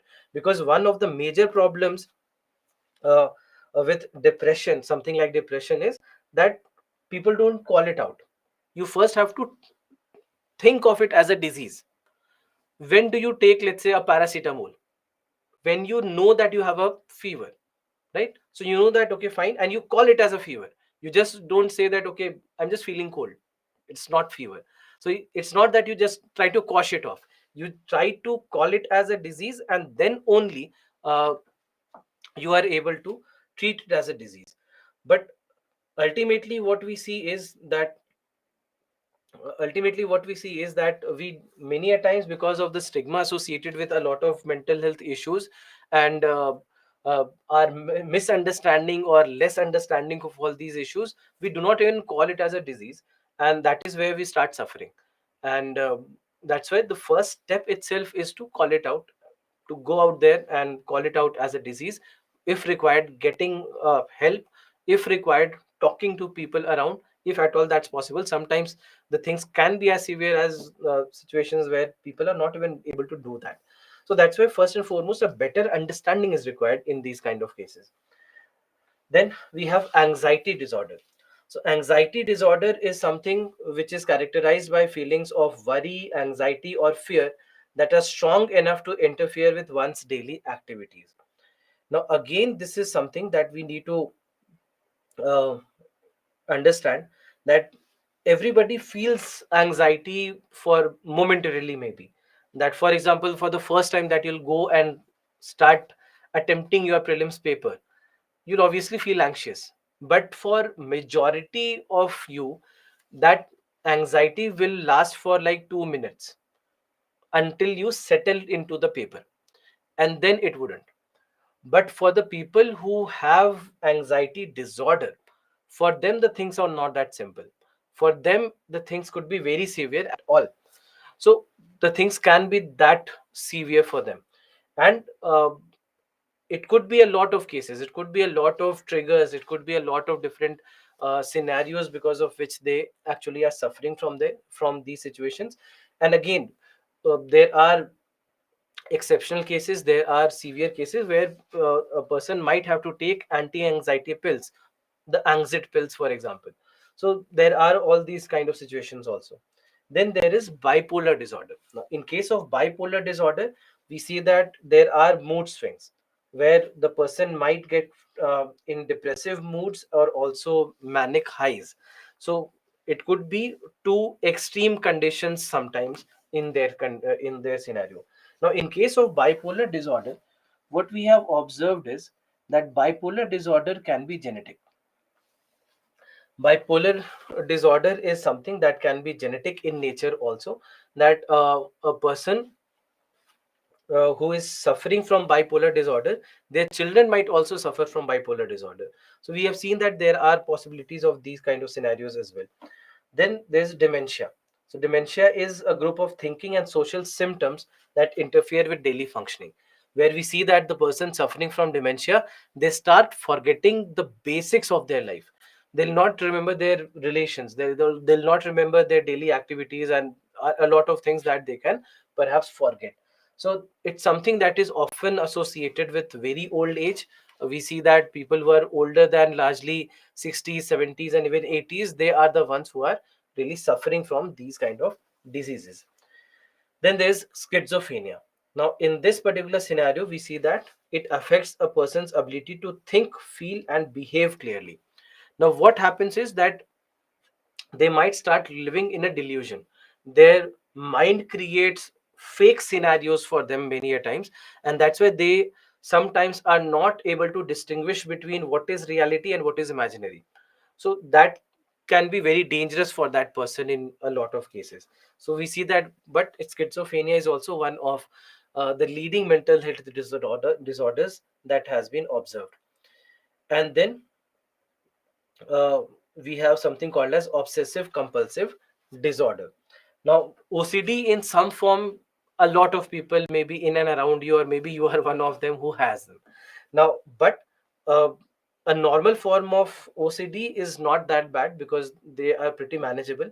But again, OCDs also can be very extreme at in cases, and that's why it can be very problematic for the person in certain cases. For example, let's say one of the most common OCDs in the world is the OCD to keep washing hands. And not, I'm not talking about today after COVID, but even before the COVID era, you'll find that the data says that washing hands is one of the most common OCDs, where the person always keeps thinking that there is some kind of germ, some kind of pathogen on their hands, and they'll keep washing the hand all the time. So it has been seen as one of the most common OCDs all across the world. So similarly, there are OCDs related to something or the other all the time, and everyone has it. Maybe it is about some kind of arrangement or in your life, maybe about your room, maybe about your eating habits, maybe about your routine. It could be anything. It could be small list of the things, how you arrange things, etc. So that's why we see that in all these cases, we see that there are all these disorders. Now when it comes to these mental health disorders, today we see that the government also has been trying to take certain steps. Now one of the steps that has been launched last year is telemanas telemanas helpline program. And this is something that was launched last year so that people can get professional help, people can get access to professional help, also at a cheaper rate. Not only cheaper rate, but rather free of cost. So this is where we see that last year this was started, that there will be a helpline number. And if you want, if you think that you are facing some kind of an issue, you can always call up this number, and there will be some kind of mental health related guidance that will be available for you. So that is basically what they have started last year. So this year the data, I mean mid-year data says that there are a total of 42 functional cells that we have right now, and currently there are more than 1300 calls that they are receiving per day. And over total of over 2 lakh calls have been received since the time this service has been launched. So that's why overall we see that it is moving in a right direction, and I hope that it does move in a much better direction in this particular scenario. So that is what we have seen with this. Now, the last topic of this chapter is drug resistance. Now, drug resistance is also something that has been in the news for a while now. I mean, you can say that almost last 15 years, for one reason or the other, it has been in the news.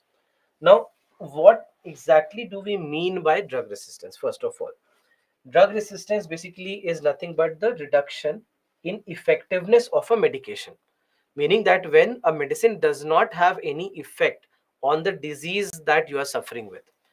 And what we have seen is that this is something that is a growing problem. It's going growing problem, and it is going to become a big menace if not checked well. And we already see that there are some of uh, common diseases where drug resistance has been observed. For example, tuberculosis. In case of tuberculosis, there are two forms of tuberculosis that we have observed: MDR-TB and XDR-TB. MDR-TB and XDR-TB. So it has become one of the most common of the drug resistance cases in the world, where the normal medications that we take against tuberculosis is not effective at all. So when there is any kind of reduction in the effectiveness of medication, this is basically what we call as drug resistance. Now, when it comes to drug resistance, basically what happens is that something like a bacteria or a virus or a protozoa, a fungi, etc., they might develop some kind of resistance against the very medicine that is used on them. So once they start becoming resistant, this is where the medication will stop becoming effective at all. And that basically happens with evolution, because there is something that is working on them, something that is killing them, and they evolve so that they can bypass that. So that is basically what happens in case of drug resistance. Now, overall, there are various reasons why the drug resistance cases have been increasing.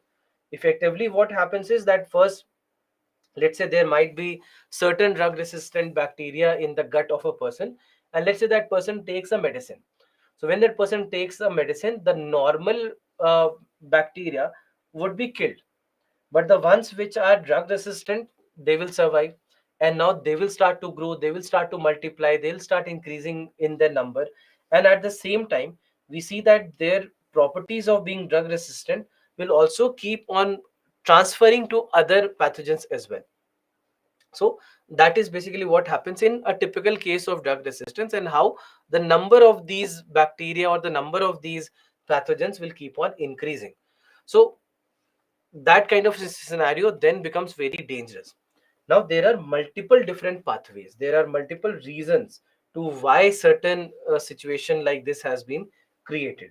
So for example, let's say when it comes to the spread, there could be, let's say, a person who already has drug resistant pathogens in the gut, and because this person lives in a community with family, friends, etc., there are chances that the person will transmit it to others who are living with the person. Now see, drug resistant bacteria being there in the system does not mean that the person is suffering from a disease. It does not mean that there is some kind of disease. We are just saying that those properties are present in the bacteria or the virus, etc., that are present in the body. Now they may transfer it to others, to other pathogens, and make the situation more complicated. But it necessarily does not mean that there is some kind of disease that they are suffering with. Just that these bacteria are present, and in future they might cause problems. Right now they are not. So because the person lives in a community, it will keep spreading from one person to another, uh, through friends and family. And maybe, let's say, if this person visits a hospital, then in hospital obviously you have a lot of patients whose systems are not working well, and already immune system is trying to fight a lot, and they do not have a room to fight something new. And that's why, when in these kind of cases, if the patients get exposed to drug resistant bacteria or other pathogens, then the complications are pretty severe, could be pretty severe. Now that's why these kind of situations can arise. So that is one, that a person might spread it. On the other hand, it might also happen through animals, especially the farm animals, the animals which we are using either in the farms, maybe for plowing the field, etc., or maybe the poultry where they are uh, being used in the meat industry. Now what happens with animals, with our cattle, with our livestock, is that many a times they are given a higher dosage of antibiotics, etc., as compared to what they need. So if they need one tablet a day, they are given two tablets a day, because who cares? You just think that, okay, fine, if there is an extra amount that I'm giving, it's better for them that you'll give them more. But that extra amount is very detrimental for their health, first and foremost. And secondly, that extra amount leads to faster growth of antibiotic resistant. And that's why then the bacteria or other pathogens that are exposed to these higher dosage, they will start to develop some kind of resistance, and ultimately they will start growing easily in these livestock. So what then happens is that, maybe let's say somebody is consuming their meat without cooking them well, or maybe through the feces of these animals. What happens is that these bacteria will just keep on mixing with soil and water, or maybe directly comes in contact. So in all these kind of cases, we see that these are situations where antibiotic resistance might rise. Apart Now, one of the most common problems in the rise of these kind of situations has been the overuse of drugs.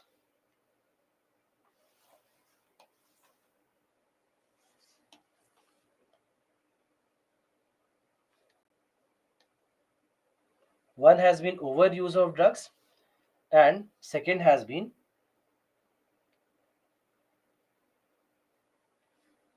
wrong medication, and sometimes also underuse of drugs.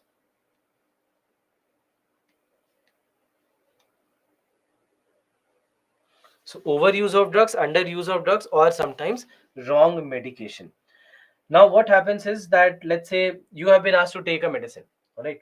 You have been asked, let's say you have certain symptoms, you go to a doctor, and doctor says that, okay, fine, you have to take one tablet in the morning, one in the evening, and take it for the next 5 days. So a total of 10 tablets have been given to you. Now what happens is that on the second day you see that the symptoms of the disease are gone, so you think that you are good, you have been cured. So third day onwards you stop taking the medicine, thinking that now why do you want to take it, because you already are cured. But these are the cases where these problems start to rise, or the complications start to rise, because what may have happened is that the disease or the pathogen that was growing inside your body has not been killed, but rather they have become inactive, they have become dormant, because of the attack of the medicine. Maybe in the next 3 days they would have been killed and flushed out of your system, but you haven't given that time. Now what happens is that they have been brought down by the medicine, by the action of the medicine, but they haven't died. So now the next step would be that they know what could have killed them, and they start to grow further, they start to develop a resistance against these kind of scenarios. And this is how underuse of drug can actually lead to these complications. Then of course there is an overuse of drugs, that you have been asked to take it only for 3 days, but you think that we're fine, let me take as a precaution for the fourth, fifth, and sixth day as well. That can be equally dangerous. So that's why medication should be with uh, prescription. It should be on the suggestion of or the instruction of the doctor, because this is where wrong medication comes in. So one thing is that you went to the doctor at least and you asked for help, and they gave you a prescription and you bought the medicines based on those prescriptions. The other problem is how we all start becoming doctors and we take our own decisions. That okay, fine, see that my temperature is rising, I'm getting a fever, Dolo 650. So I'll go for Dolo 650 or any paracetamol and I'll be cured. I did not even bother to go to a doctor or consult somebody who has a knowledge. And instead, I either took my own decision, or maybe I just called up a friend that look, these are the symptoms. Tell me the medicine. And I think we all have that friend who knows ins and outs of the medicine without being a doctor. And that friend will tell you, okay, this symptom, that medicine. At the same time, another problem could even be that, so that's there, or maybe you just go to Google, and Google has remedy for everything. You type the symptoms and Google will tell you that it is cancer. So and you need to take the medicine for it. But jokes aside, we know that these are big problems. Not only that, sometimes you may even go to a pharmacy outlet and tell them that look, these are the symptoms, and they'll give you the medicine. They are experienced, they have seen so many uh, uh, prescriptions and so many people coming to them. It's just like if you go to a bookshop in Delhi and tell them that you are starting to prepare for civil services examination from today, they'll give you the set of books that go study this, rank 1. So all these are also issues that whether it is misuse of medicines or wrong medication, underuse of drugs, overuse of drugs, all these can cause problems, because ultimately you are wrongly exposing some kind of pathogen to the medicine. Either you are under using the medicine, overusing it, or wrong medication. That fever would have happened because of a virus, let's say because of bacteria, and you have taken an antiviral. You just ate an antiviral for a bacterial disease without consulting anyone, without actually knowing what has happened. So obviously a 2-minute search on Google cannot be a replacement for a person who has first studied medicine for 5 years, gotten the MBBS degree, and then has been practicing for perhaps 10 more years.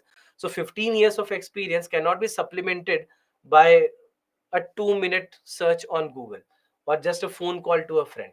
So you have to understand the complications that may increase here. And that is what we have seen, that the complications have been increasing.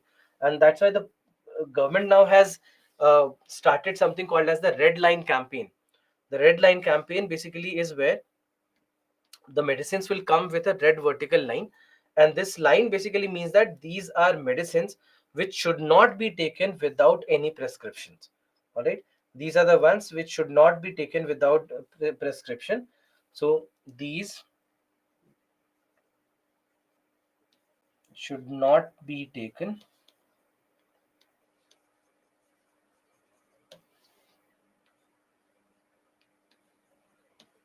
without valid prescription. So that's why these things have to be kept in mind, that it does not lead to these kind of complications at all. So that's why this campaign was started by the government, so that people should be aware that if this line exists, don't just take that medicine without any uh, prescription from a doctor. Then after that, we see that there are a lot of things. For example, better decisions, informed decisions are very, very important. Educating the population, whether it is about patients or people in general, they need to know better, they need to understand better. And even for the prescribers and dispensers, to make them realize their responsibility in this particular manner, it all becomes very, very crucial in all these situations, because the numbers have been rising. And that's why we see that there are a lot of things that have been done. For example, revision of antibiotic protocol by WHO, where we see that they have classified all the antibiotics into three categories: access, watch, and reserve. Access category are the commonly used active antibiotics, where the chances of drug resistance developing from there is bare minimum. You can say impossible. Then you have the watch category, where we are talking about slightly more potent drugs, which there are where there are possibilities of uh, drug resistance. So should not be taken these are not to be taken without prescription.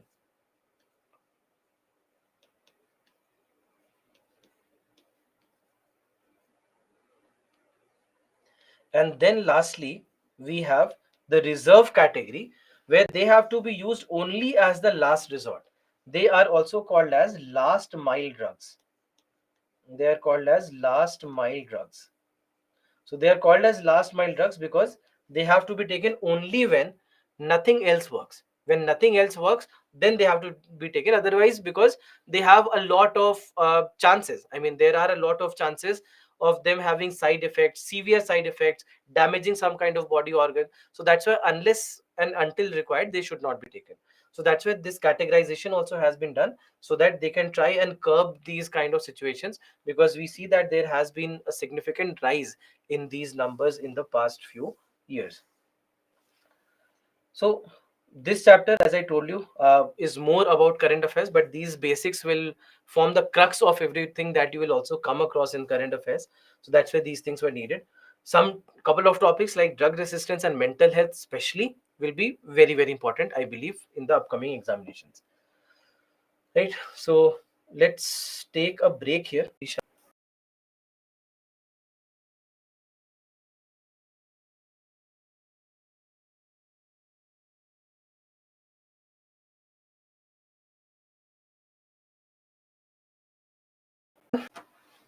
Pathogens happening here, and they are evolving in a manner that the medicines are not able to kill them. And when the medicines are not able to kill them, this is where antibiotic resistance starts to develop.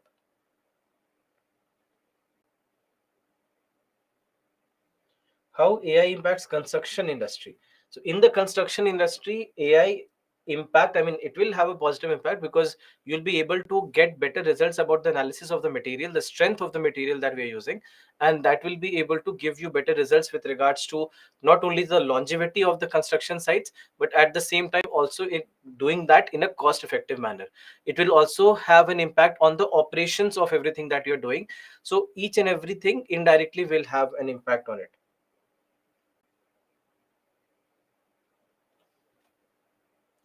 Bipolar disease, once again, especially what manic highs. So manic highs is when the person is in a very excited state, looking very happy, very chirpy, etc. So that will be the manic high state, you can say. Or it may not be, I mean, not always a happy state, but very excited state. So there's a basic difference there. And so that will be happening at sometimes, and sometimes it will be drastically opposite of that, and will be a very depressed, sad state that the person might remain in. So that is a symptom that it could be bipolar disorder.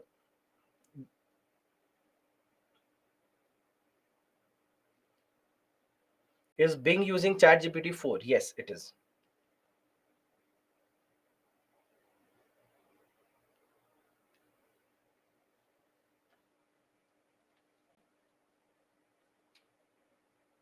And is it campaigned by the government. So basically, the red vertical line, if you're seeing there, then it means that it has to be a prescribed medicine, and it might be for some kind of disease which can develop into further complications, and that's why, as a precaution, they would say this.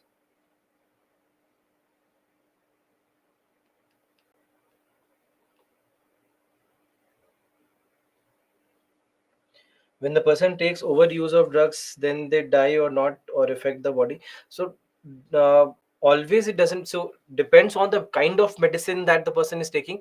Something that is, let's say, a medicine which has a very severe impact on the body, that should never be overdosed, because that can really be dangerous for life. But if it is a normal medicine, then overuse may not lead to the death, but still it might impact negatively some of the body organs.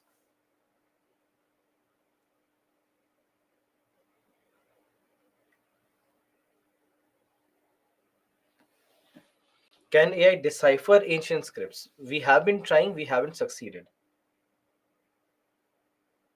What are vector borne diseases? Vector borne diseases, vector basically means carrier. So the ones which are carried by the carriers from one place to another.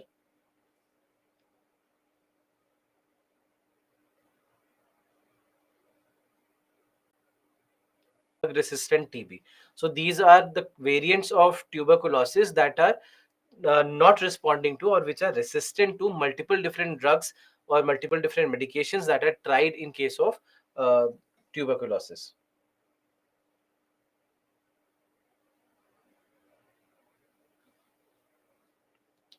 Alzheimer's comes under what category? What kind of disease is this? Alzheimer's also will come under some kind of medical disorder only.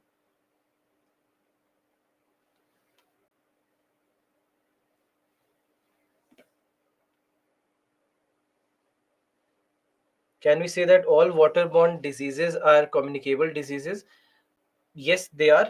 You can say that because they are being transferred because of that. So there is some kind of transfer that is happening. So that's why.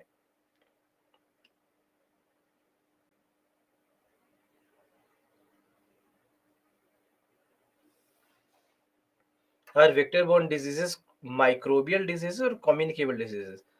Both, because they are being caused by some kind of bacteria, pathogen, protozoa, or virus, and they are communicable at the same time. So both.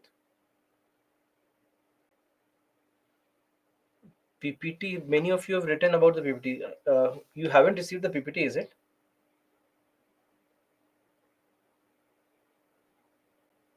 Can you tell me if you have this PPT?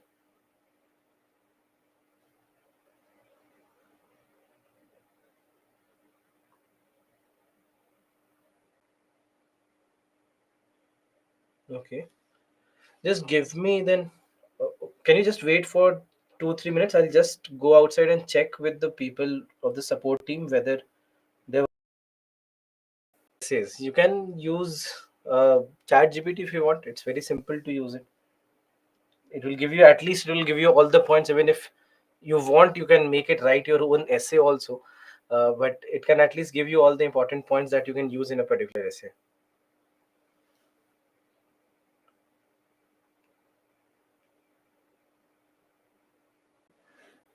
A topic that has become important recently after COVID or during COVID. This is something that, as a topic, has become important. Last few years, we have seen that questions on and off have been coming from vaccines, sometimes in prelims, sometimes in mains. So we need to know some of the basics related to vaccines and not going beyond that. So first and foremost, I want you to answer me that if I use two words, one being vaccine and one being medicine, can you tell me what is the difference between a vaccine and a medicine? What is a medicine and what is a vaccine?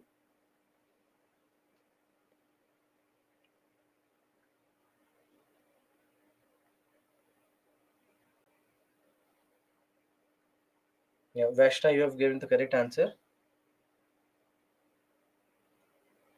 Abhijit, correct.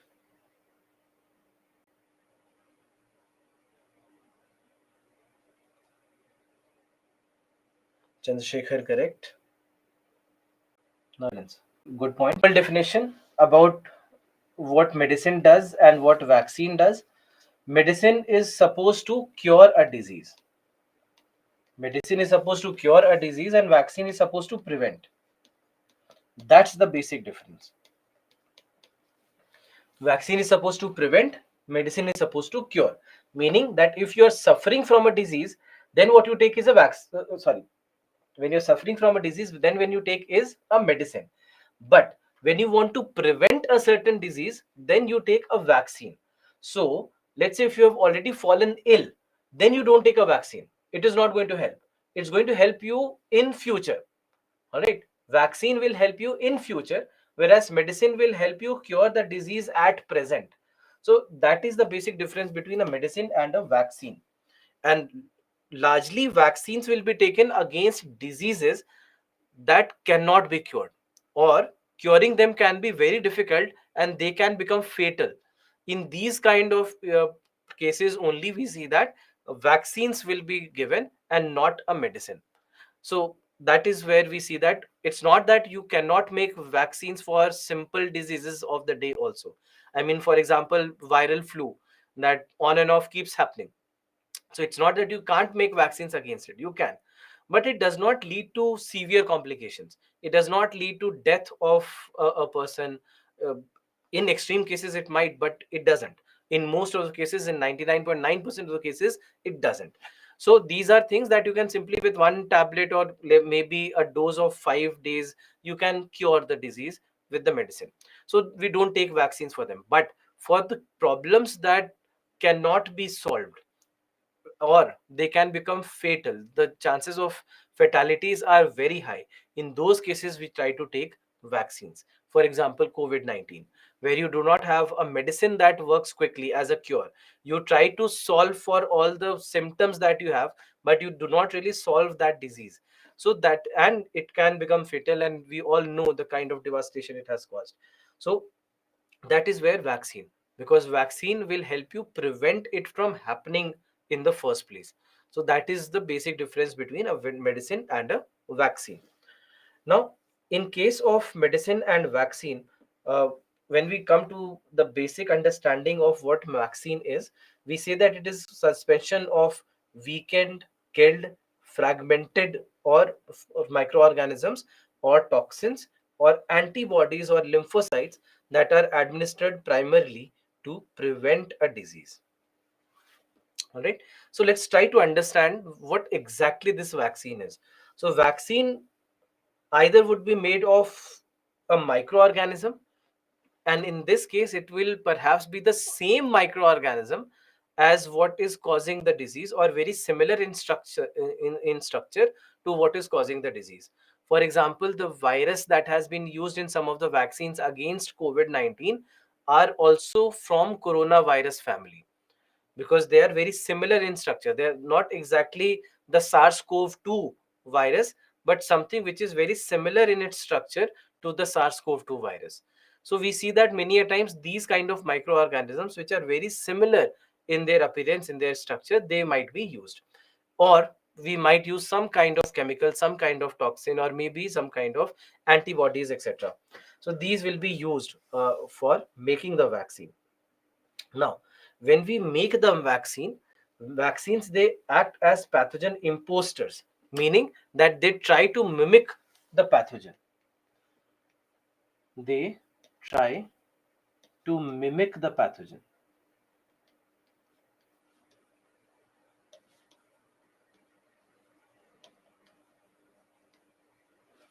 They try to mimic the pathogen. So then in that case, what we basically say is that they will work in a manner that they look to be very similar to what the actual pathogen is. Now, looking like this pathogen, how does it help? How does it help that this looks like a twin of the pathogen, although it's not the same pathogen? Maybe even if it is the same pathogen, you already have killed it before you are inserting it in the body. Then how does it help? And this is where we need to understand how the vaccines work. All right, the working of vaccine. So just understand the entire story of what happens here. So when we deliver the vaccine, so these particles that you see which are being delivered by the vaccines, these are called as antigens. These are called as antigens. Now these antigens are delivered in the body. Now what is this antigen? It could be that microorganism, it could be a toxin, it could be an antibody, it could be a lymphocyte, it could be something else. All right, so anything. So an antigen basically will be delivered to the body. Now what do we mean by antigens? Antigens, I'll just write here, antigens, simply you can say that anything against which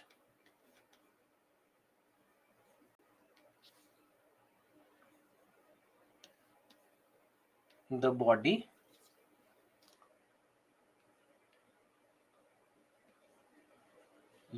body, or rather let me write immune system instead of body. The immune system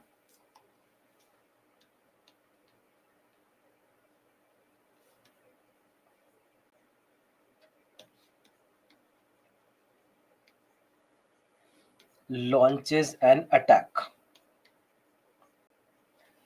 right? So that will be called as an antigen. So we have antigens in our body. Now these antigens, once these antigens are delivered to the body, this is where what we see is that first and foremost there are something called as antigen presenting cells which will come in contact with these antigens.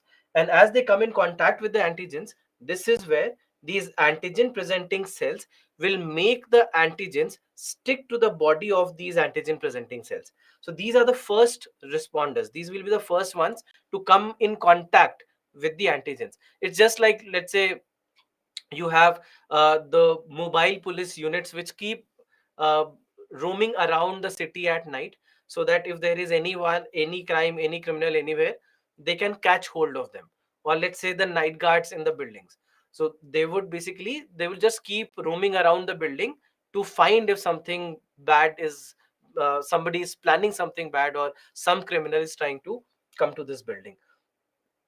So then in this particular scenario, in this particular scenario, antigen presenting cells basically will be the ones to catch hold of these antigens. All right, so that's the role of antigen presenting cells. Now these antigen presenting cells will simply make these antigens stick to the body. All right, stick to the body of uh, themselves, right? So the antigen simply comes and sticks to the body of antigen presenting cells. So what happens is, step one would be antigens delivered.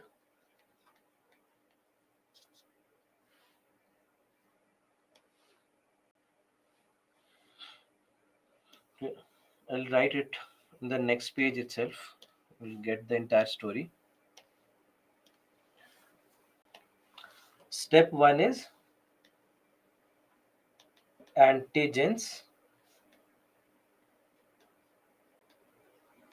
delivered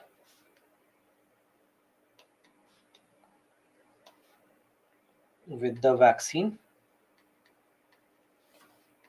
Step two is antigens stick to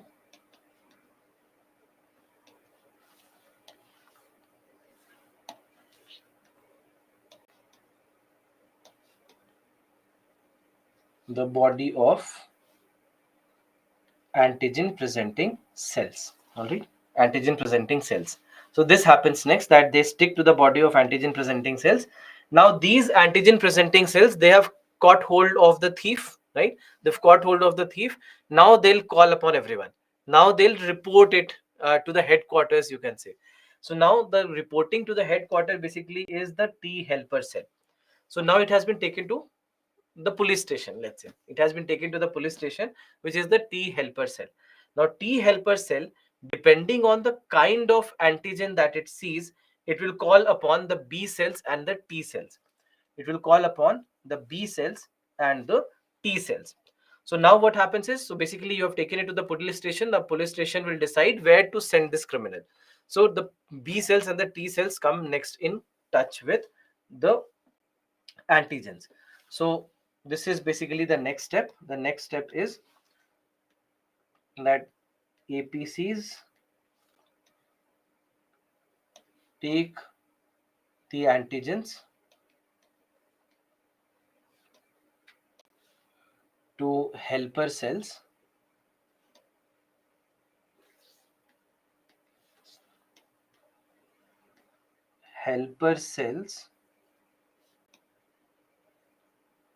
activate B cells and T cells. Right? Helper cells would activate the B cells and the T cells. Now, the role of the B cells is to analyze this antigen. All right, they would analyze this antigen and they would produce something called as antibodies against these antigens. Now, these antibodies basically are proteins. Most of the times, you'll see that these are proteins which are produced, and these proteins simply, just you can say in a manner, they are like lock and key. That this antigen is like the lock, and antibody is the key that will just go and fix against this lock. It will fit into this lock. So that's why these antibodies will be produced next by the plasma B cells, by the B cells, you can say in simple terms. So these B cells will produce antibodies in thousands to lakhs in numbers. And as you can see, that these antibodies will simply go and completely surround the antigens. All right, antigens will be completely surrounded by the antibodies. So in a manner, you can say that the B cells are like the locksmiths, that you have gone with the lock and they are trying to figure out what is the perfect key for this lock. And that is the role of the B cell. And B cell will simply make all these antibodies, which will simply go and cover this entire antigen. So that's the next step. So next step is that the B cells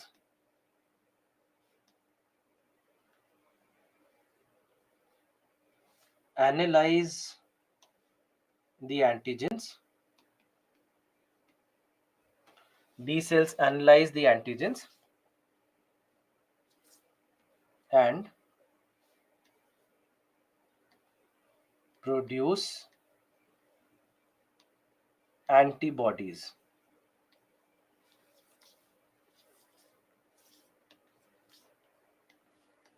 So what are antibodies? I'll write about antibodies here itself. We have antibodies. So antibodies basically are proteins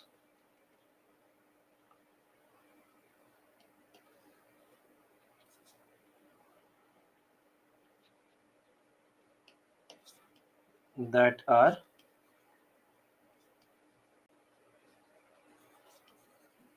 produced by B cells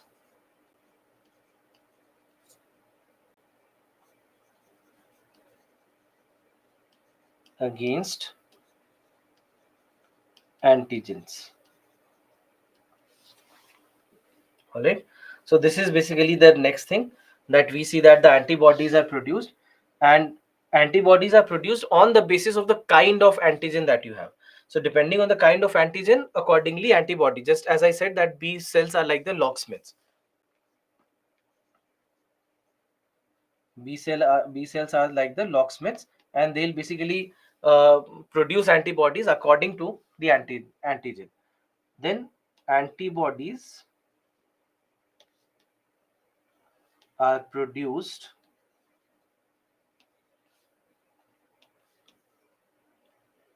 in thousands to lakhs in number.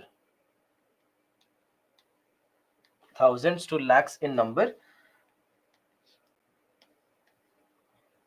They would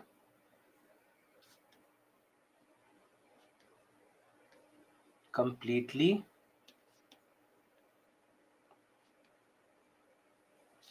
surround the antigens.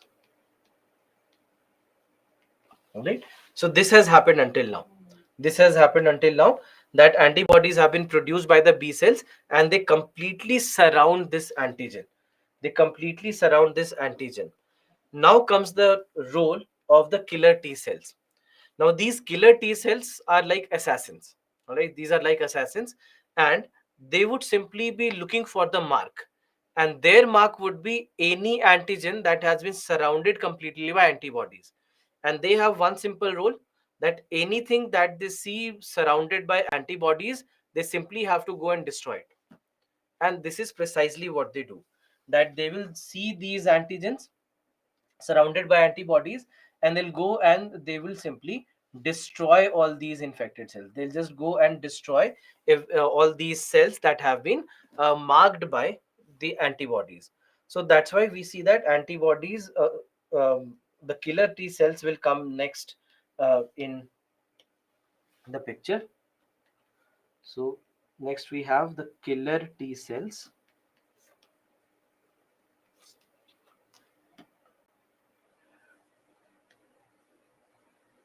Destroy the antigens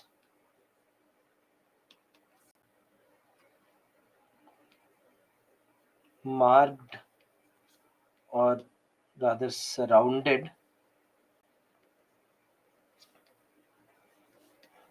by the antibodies,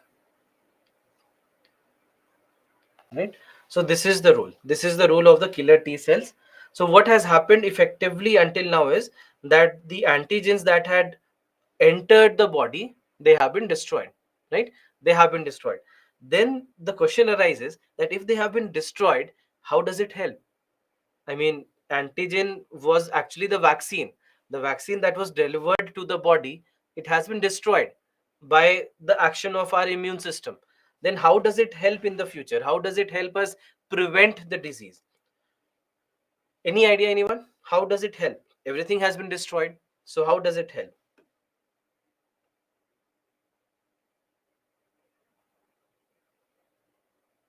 Yeah, Abhijit, you are correct.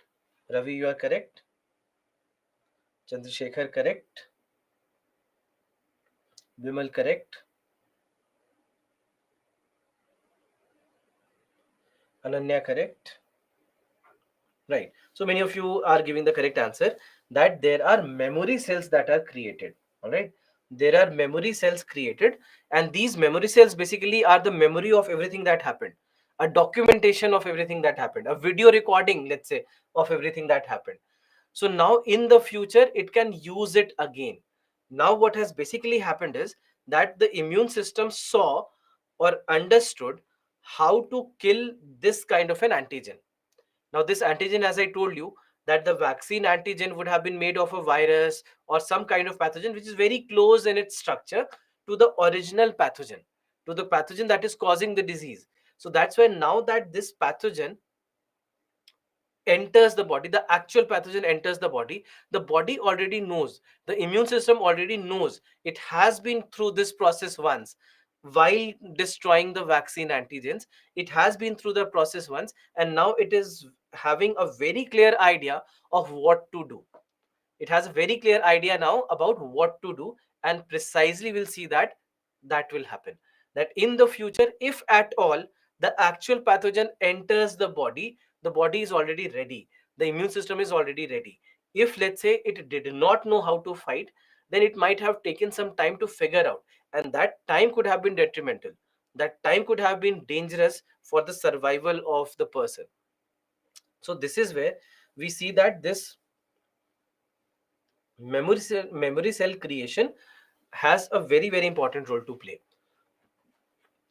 That in a manner, it is nothing but the documentation of the entire journey, documentation of the entire process, and it helps in future.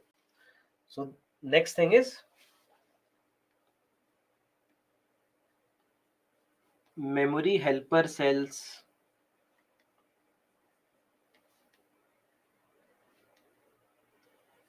memory B cells, and memory killer T cells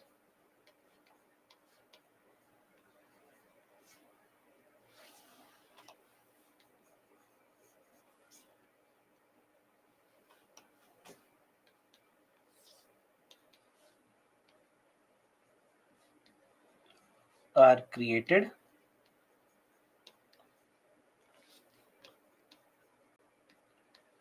These cells have the memory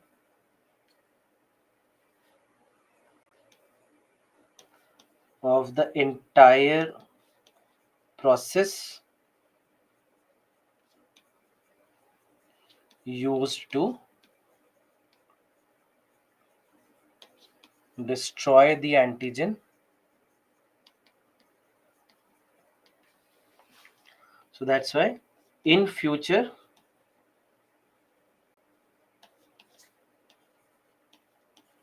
if the actual pathogen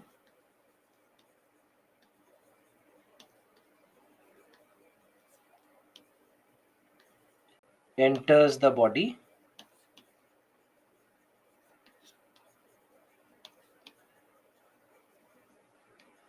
the immune system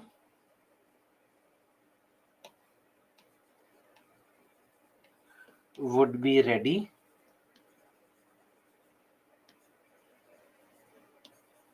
and thus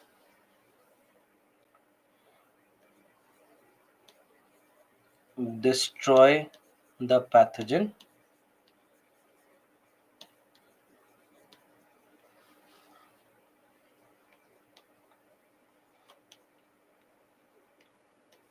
very swiftly.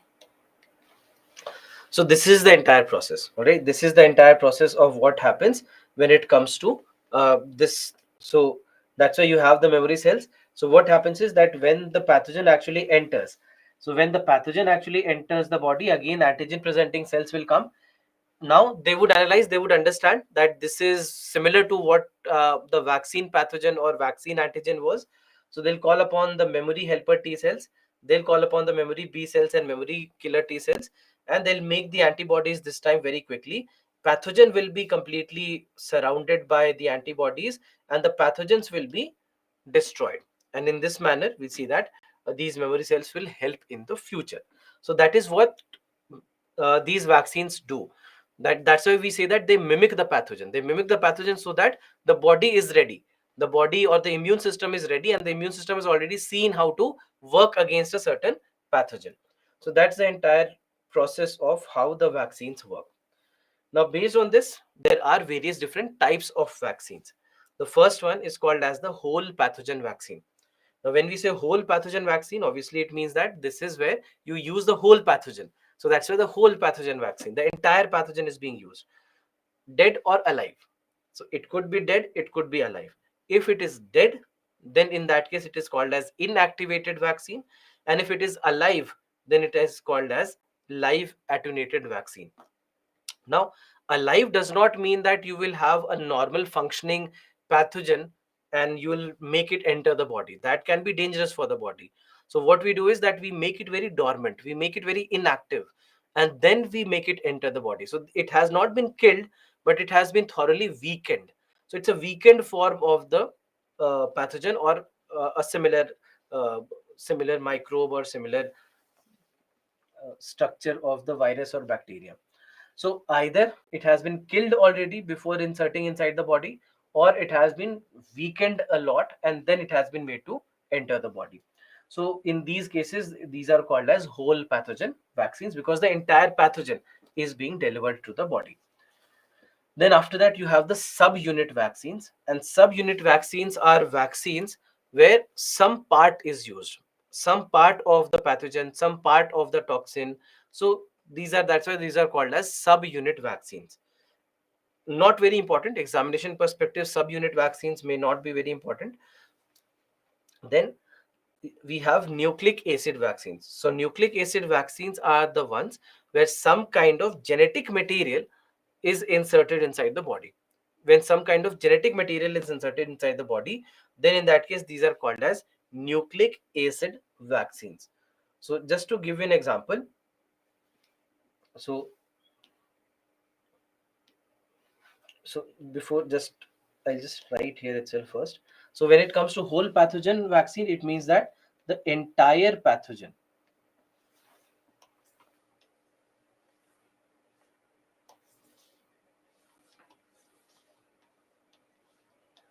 the entire pathogen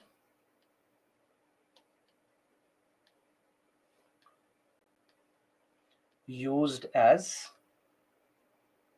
an antigen.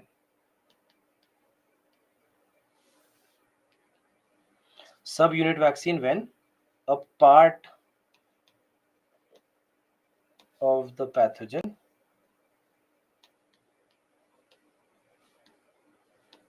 or toxin is used. And then we have this nucleic acid vaccine where we have some form of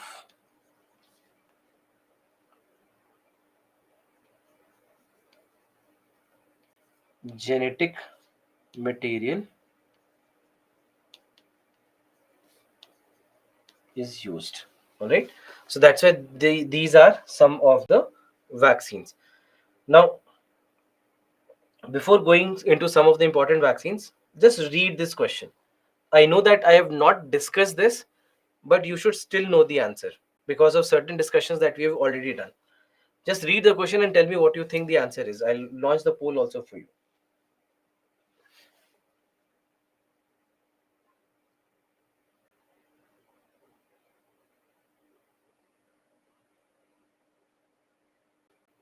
With reference to recent developments regarding recombinant vector vaccines, consider the following statements. First, genetic engineering is applied in the development of these vaccines. And second, bacteria and viruses are used as vectors. Now, I know that we have not discussed what are recombinant vector vaccines, but let's look at the words that we have here. Recombinant. Where did we see this word recombinant? Where did we see this word recombinant?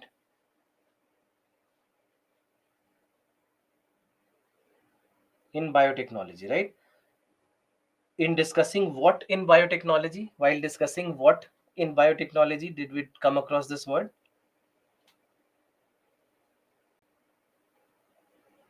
Yes, transgenic plants, correct?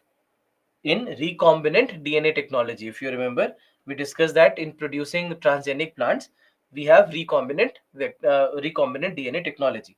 So, what was this recombinant? Recombinant was combination of two genes that we were doing artificially. So, it is genetic engineering, correct? It is a form of genetic engineering. So, that's the first sentence. Genetic engineering is applied in the development of these vaccines. So, recombinant word says that. Then second term is vector. So this is where we had discussed about two genes combining. Now, what is vector? That also we had discussed in recombinant DNA technology itself. Yes, the carrier, correct? And what did we study about the carrier? Who can be the carrier? We had discussed that either the carrier is virus or the carrier is bacteria, right? It could be virus, it could be bacteria, correct? Look at the second statement. Bacteria and viruses are used as vectors, correct? So without even knowing what is recombinant vector vaccine, you can still mark the answer. That answer should be both 1 and 2.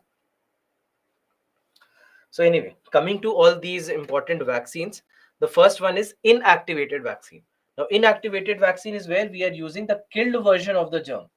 So that causes the disease. So basically what we are seeing is that in case of inactivated vaccine, we first kill that pathogen or whatever we are using as an antigen. We first kill that life form and then it is inserted through an injection or anything. Then it is injected inside our body. And we see that there have been a lot of cases in the past, apart from COVID-19 also, where we have made the use of inactivated vaccines. Now, this time, in case of COVID-19, the inactivated vaccine that we used was Covaxin.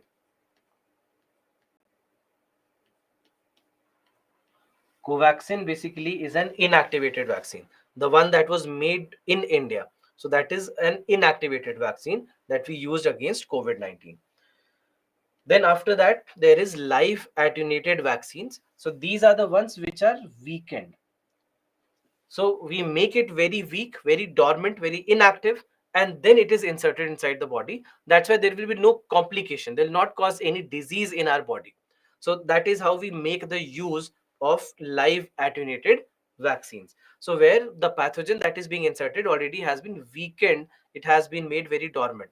So again, there have been a lot of cases in the past against which we have made the use of live attenuated vaccine.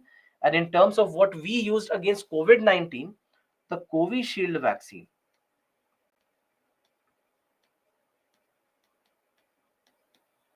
The Covishield vaccine was, or is rather, a live attenuated vaccine.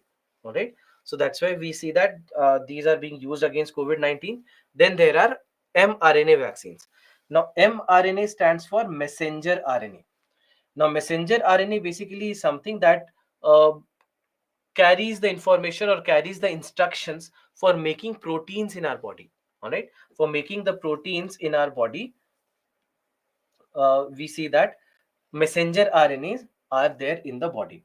Now, in this particular scenario, when it comes to messenger RNA, what we see is that messenger RNA becomes very, very crucial part of protein synthesis in the body, or you can say any part of the cell. Most of the cell parts are actually made by, or the instructions are there in the messenger RNA. So we, for the first time, when we made a vaccine against COVID-19 using mRNA, this technique has been used for the first time. So it hasn't been used in the past. As we saw in case of live attenuated vaccines or inactivated vaccines, they have been used multiple times in the past. But mRNA as a carrier has never been used. So now in this particular scenario, what they do is that mRNA will be injected inside the body. All right. mRNA will be injected inside the body, and when they reach inside the body, they'll start making the proteins which act as antigens. So inside the body, they'll make these proteins that act as antigens, and hence they will help in uh, again triggering that entire process that we just discussed. So this is what happens in mRNA vaccines. So here mRNA is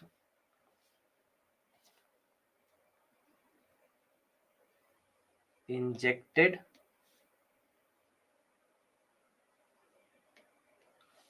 inside the body.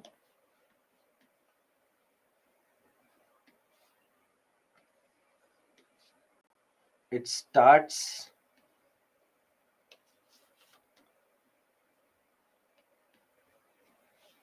making proteins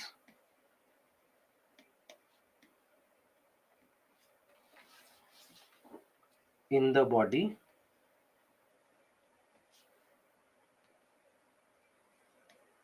that act as antigens. So that's why this time we are not injecting the antigen to the body. Instead, we are injecting mRNA, and this mRNA will convert or start synthesizing proteins once they are inside the body. So this is basically what will happen in this particular scenario. That this is mRNA. Yeah. So this is what will happen in this particular scenario. Now, in case of mRNA vaccines, two very common vaccines which have been used in the US and Europe, one by Pfizer and one by Moderna. These have been mRNA vaccines, largely used in European countries and the US.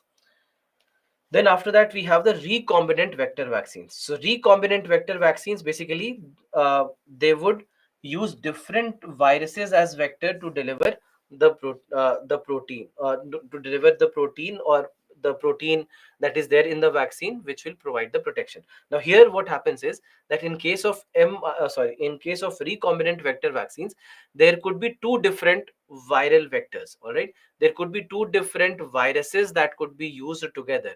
So genes from two different viruses. Now again, this is also something that has been done for the first time against COVID-19, that viral vectors were used against COVID-19, and they were able to make this particular vaccine. So the Russian vaccine that goes by the name Sputnik, the Sputnik V vaccine, is an example of recombinant vector vaccine. So that's why we have seen that even this as a process has been used for the first time against COVID-19. Now, Apart from that, there is a DNA vaccine that also has been developed, and this is the Zykov D. Now, this is very, very important because this is for the first time that a plasmid DNA vaccine has been used. So, until now, there is no DNA vaccine that ever has been used or ever has been made for the first time, made by anyone. So, this basically is for the first time that it has been made in India. So it becomes the world's first DNA plasmid which has been produced by the Zykov Cadla in India. So developed in India, first of the world. So it was the first DNA vaccine of the world that has been made in India. Now this is something which is very, very important vaccine, and this is important because of the way in which it delivers the vaccine with the help of something called as pharmajet. Now these are vaccines which do not use injections. These are vaccines which do not use injections. So for example, if you have heard about the nasal vaccine,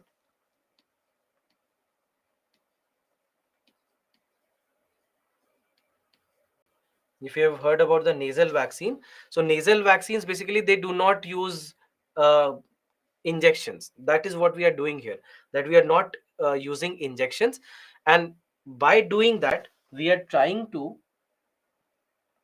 this will help us counter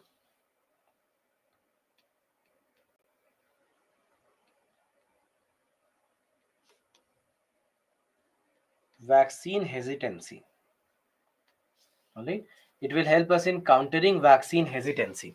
So vaccine hesitancy is when somebody does not want to get vaccinated because of some kind of problem. Maybe they are afraid of injections. One of the biggest reasons why somebody does not want to take a vaccine is injection itself. So because they are afraid of the injection. I see some of you raising hands in the chat. So there are people who are afraid of injections, and that's why they don't want to get vaccinated. And that's basically how we see that this vaccine hesitancy acts. And to counter vaccine hesitancy, we have these kind of medicines, sorry, these kind of vaccines which do not use injections at all. So that's what we are doing in this particular case. So that's why this vaccine specifically becomes very important. Now, one more thing to understand is about the components of the vaccines. That vaccine, yes, it has that antigen that we talked about, but it's not only that antigen that it has. There are other things apart from those antigens that the vaccine has. And that is where we see that understanding in one line about what all does the vaccine have also becomes important. So first, there are some preservatives. So these preservatives will prevent the vaccine from becoming contaminated. So they will prevent contamination. Then after that, there will be some chemicals that will act as stabilizers, and they will help in preventing the chemical reactions from occurring within the vaccine. So one saves from contamination. Second, helps from any kind of chemical reaction from happening inside the vaccine. Then after that, we have surfactants. So surfactants are basically ingredients that keep all the, sorry, they are materials which keep all the ingredients together in this vaccine, so that they should not form their own phases, they should not form their own layers, they should all be mixed together well so that they can have a positive impact. So that is what we have in surfactants. Then there could be certain residuals. So residuals basically are the substances that have been used during manufacturing, not useful anymore. All right, they are not going to have any positive or negative impact, just that they are there. So they are called as residuals. Then we have the diluent. So diluent will help in diluting the vaccine to a correct concentration. It will be like water, for example. You might have seen that vaccines are liquid in state in most of the cases, correct? So why are they liquid? Because there is a diluent which has been used where it acts like a solvent, so that all the parts of the vaccine, all the different types of components of the vaccine, they can be mixed together properly in this diluent. So that's why we see that diluent will be used. And then finally, a very, very important part of a vaccine is adjuvant. Now, the role of the adjuvant is to instigate the immune response, to get the immune response from the immune system. Now, sometimes, let's say in the absence of an adjuvant, what's also possible is that, let's say the vaccine has been delivered to the body and the immune system does not recognize it at all.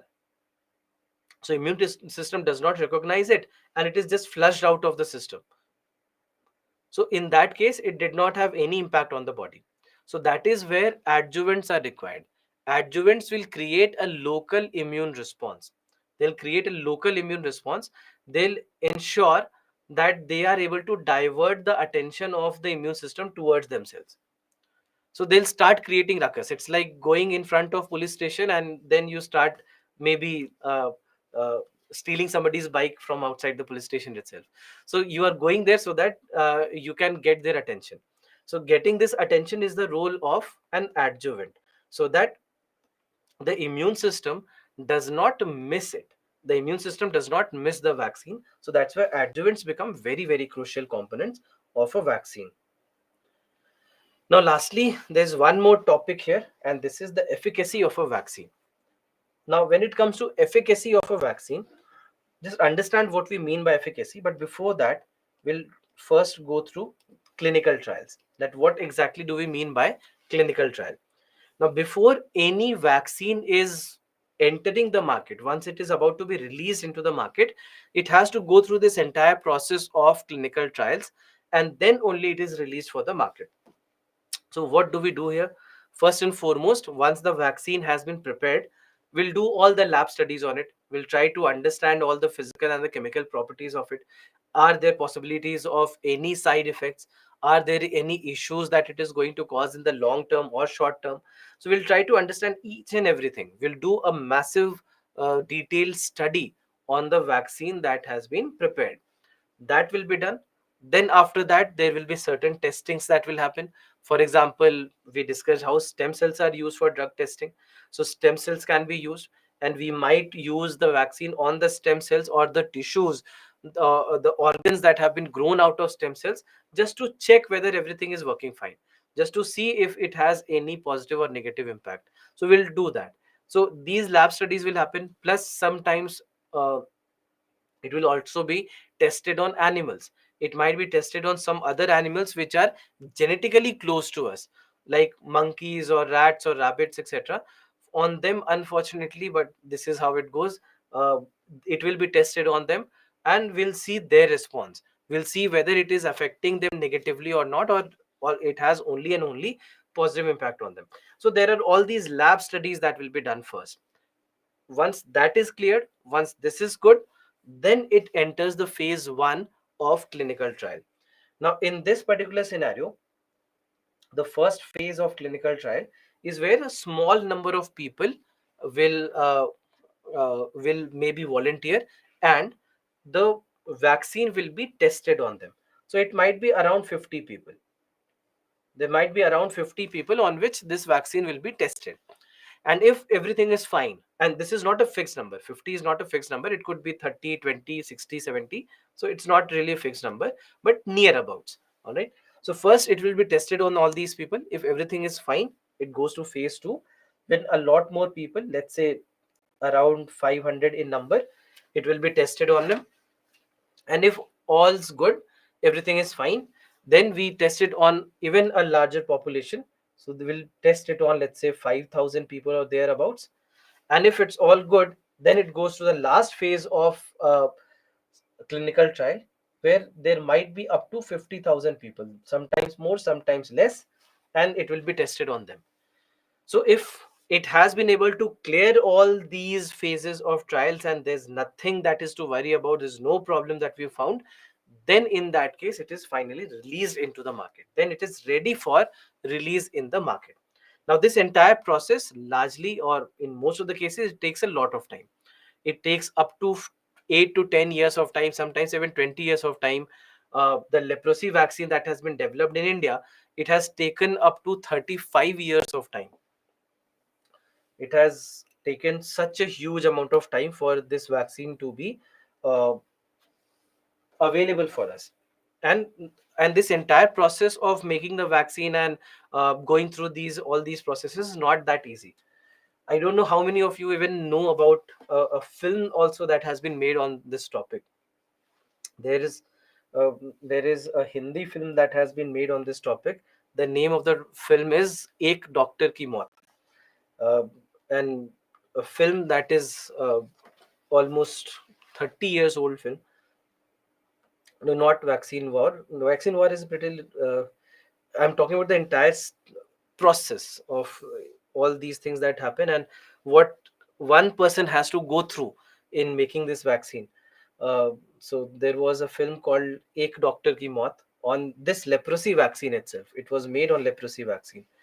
So, uh, so you'll understand how difficult this entire scenario could be for somebody who's even trying to make a vaccine. So now, so these clinical trials will happen, and then after that, the last phase of clinical trial is where we also measure something called as the efficacy of a vaccine. Right? We measure something called as efficacy of a vaccine. Now, efficacy of a vaccine in a manner is an indication of when you are giving the vaccine to a population, how many of them are responding positively to it. So that's basically an indicator, right? So efficacy. So what happens in efficacy and how we calculate efficacy, just look at this figure. This is the case study of the Pfizer vaccine or the Pfizer COVID-19 vaccine uh, that was used largely in the US. Now there in the test of efficacy, there were a total of 43,000 participants. Now these 43,000 participants, they were a part of the clinical trials. Now out of these 43,000 participants, there were 170 participants who got infected with COVID-19 even after being vaccinated. All right, even after being vaccinated, they still got infected with COVID-19. Now how these studies are done, just understand this, that this number 43,000 will be divided into two groups. So there will be one group of 21,500 people, and there will be another group of 21,500 people. All right. So there are two groups of 21,500 people, making a total of 43,000. Now let's say in first scenario, let's say in scenario one, there were 85 people out of 170 who were vaccinated, and yet they got infected with COVID-19, and there were the rest 85 who received, although they had received placebo. Uh, so do you know what is placebo? Placebo is something where it is not the actual medicine or the vaccine, but rather you are made to believe that that's what the case is. So for example, instead of vaccine, they might be just delivering water through an injection to your body, and you do not know that. You have no idea that you have been actually administered with water instead of vaccine. So that is what placebo is, that you do not know, your brain does not know, and it believes that uh, it's the actual vaccine or the actual medicine. So what happens is that out of these two groups, one group will be given the actual vaccine, and the second one will not be given the vaccine but rather the placebo, and they don't know that they haven't been given the vaccine. Now, let's say in scenario one, there were 85 people who, after getting vaccinated, they still got COVID 19, and 85 who received placebo and got COVID 19. Then, in that case, efficacy is zero. It's not effective at all, right? Whether you get vaccinated or you don't get vaccinated, you're still suffering from the disease. Let's say scenario two, out of these 170, all these 170 were the ones who received placebo, and they were none of the ones who had actually were vaccinated. Then in that case, we'll say that the efficacy is 100%, because everyone vaccinated not getting infected, everyone not actually vaccinated getting infected. So in that particular scenario, we'll say that the efficacy rate is 100%. The actual scenario, what actually happened was that out of the 170 people who got infected, there were 8 from the vaccinated group, and there were 162 from the non-vaccinated group. And that is how the calculation of efficacy rate is done, to be 95%. How do we arrive at this 95? That you have 162 out of 170 people who are suffering, and this comes out to be almost 95.2%. So that is basically how the calculation of efficacy rate is done, on the basis of who's vaccinated and who's not. Now, one thing to be understood, and you might have seen that there are all these numbers that were available for us, that Pfizer has 95% efficacy, Moderna has 94%, Sputnik has 92%, and then AstraZeneca, which basically is the Covishield vaccine, has just 67%, and so on. In case of, for example, Covaxin, it was said to be 78 to 80%. So it might so seem that these are not good vaccines because they have efficacy rates of just 78% or 67%. So you might think that, oh, these are not good vaccines to administer. But many a times, efficacy rate does not give the clear picture because you do not know the conditions under which the efficacy rates were calculated. So, for example, ideally, you should have all kinds of people coming from different ethnicities, people coming from different age groups, people who have a medical history, people who have no medical history. So you should have a mix of all these kind of people to have the actual results out. But the pharma industry is also a very highly competitive industry, and many a times they would want the highest numbers because they know that their entire business is dependent on that. And unfortunately, Pfizer is a very notorious company. If you look at the history of Pfizer and the number of legal battles here and there and the controversies that it has been around, you'll find a lot of stories of Pfizer. So sometimes that's why this may not be the correct picture, this may not be the real picture of what's going on ground.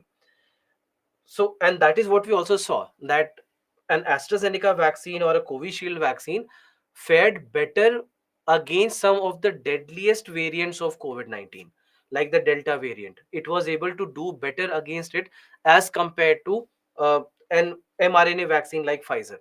So, although you see that you have a better efficacy rate with Pfizer, you do not know how or under what conditions has it been tested. Have you tested it for every possible variant? Have you tested for all the mutations that will happen in the future? Are you proof? Do you have the proof against it? So there are so many factors that come in many a times, and that's why efficacy rates are many a times not the real picture. Unless the efficacy rates are very very low, then in that case it's problematic. So in all these scenarios, we see that there are things like this that can also be the cases. Now, one thing that we have to understand, that what is the role of the vaccine? The role of the vaccine is to prevent this, right? Prevent death, prevent severe hospitalization cases or severe symptoms. Ideal case scenario, no infection. Even if there is infection, there shouldn't be any symptoms, or they should be asymptomatic, or even if there are symptoms, they should be moderate symptoms. That is what a vaccine should do. And when we look at the data with respect to the efficacy rates with this logic against death and hospitalization, we see that all these vaccines have had almost 100% result.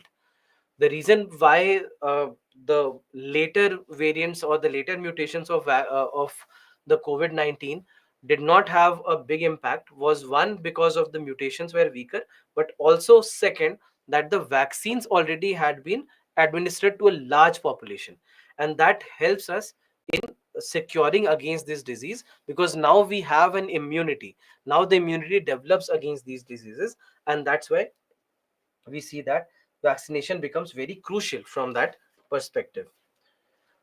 Right. So this is about this chapter. We'll end the session here today. The next chapter, that is defense, as a very small chapter though, will start on Monday, and after that we'll move on to our next two, the last two chapters that we are left with. One is intellectual property rights, and then we have IT and communication. So these are the three chapters that we are left with for Monday and Tuesday. And I'm sure you are all aware that on Wednesday we'll have a doubt session. So if you have any doubts while you read, and you have anything extra that you want to ask me, I'll be available for that session for that particular purpose. All right. So if you have any doubts, please let me know.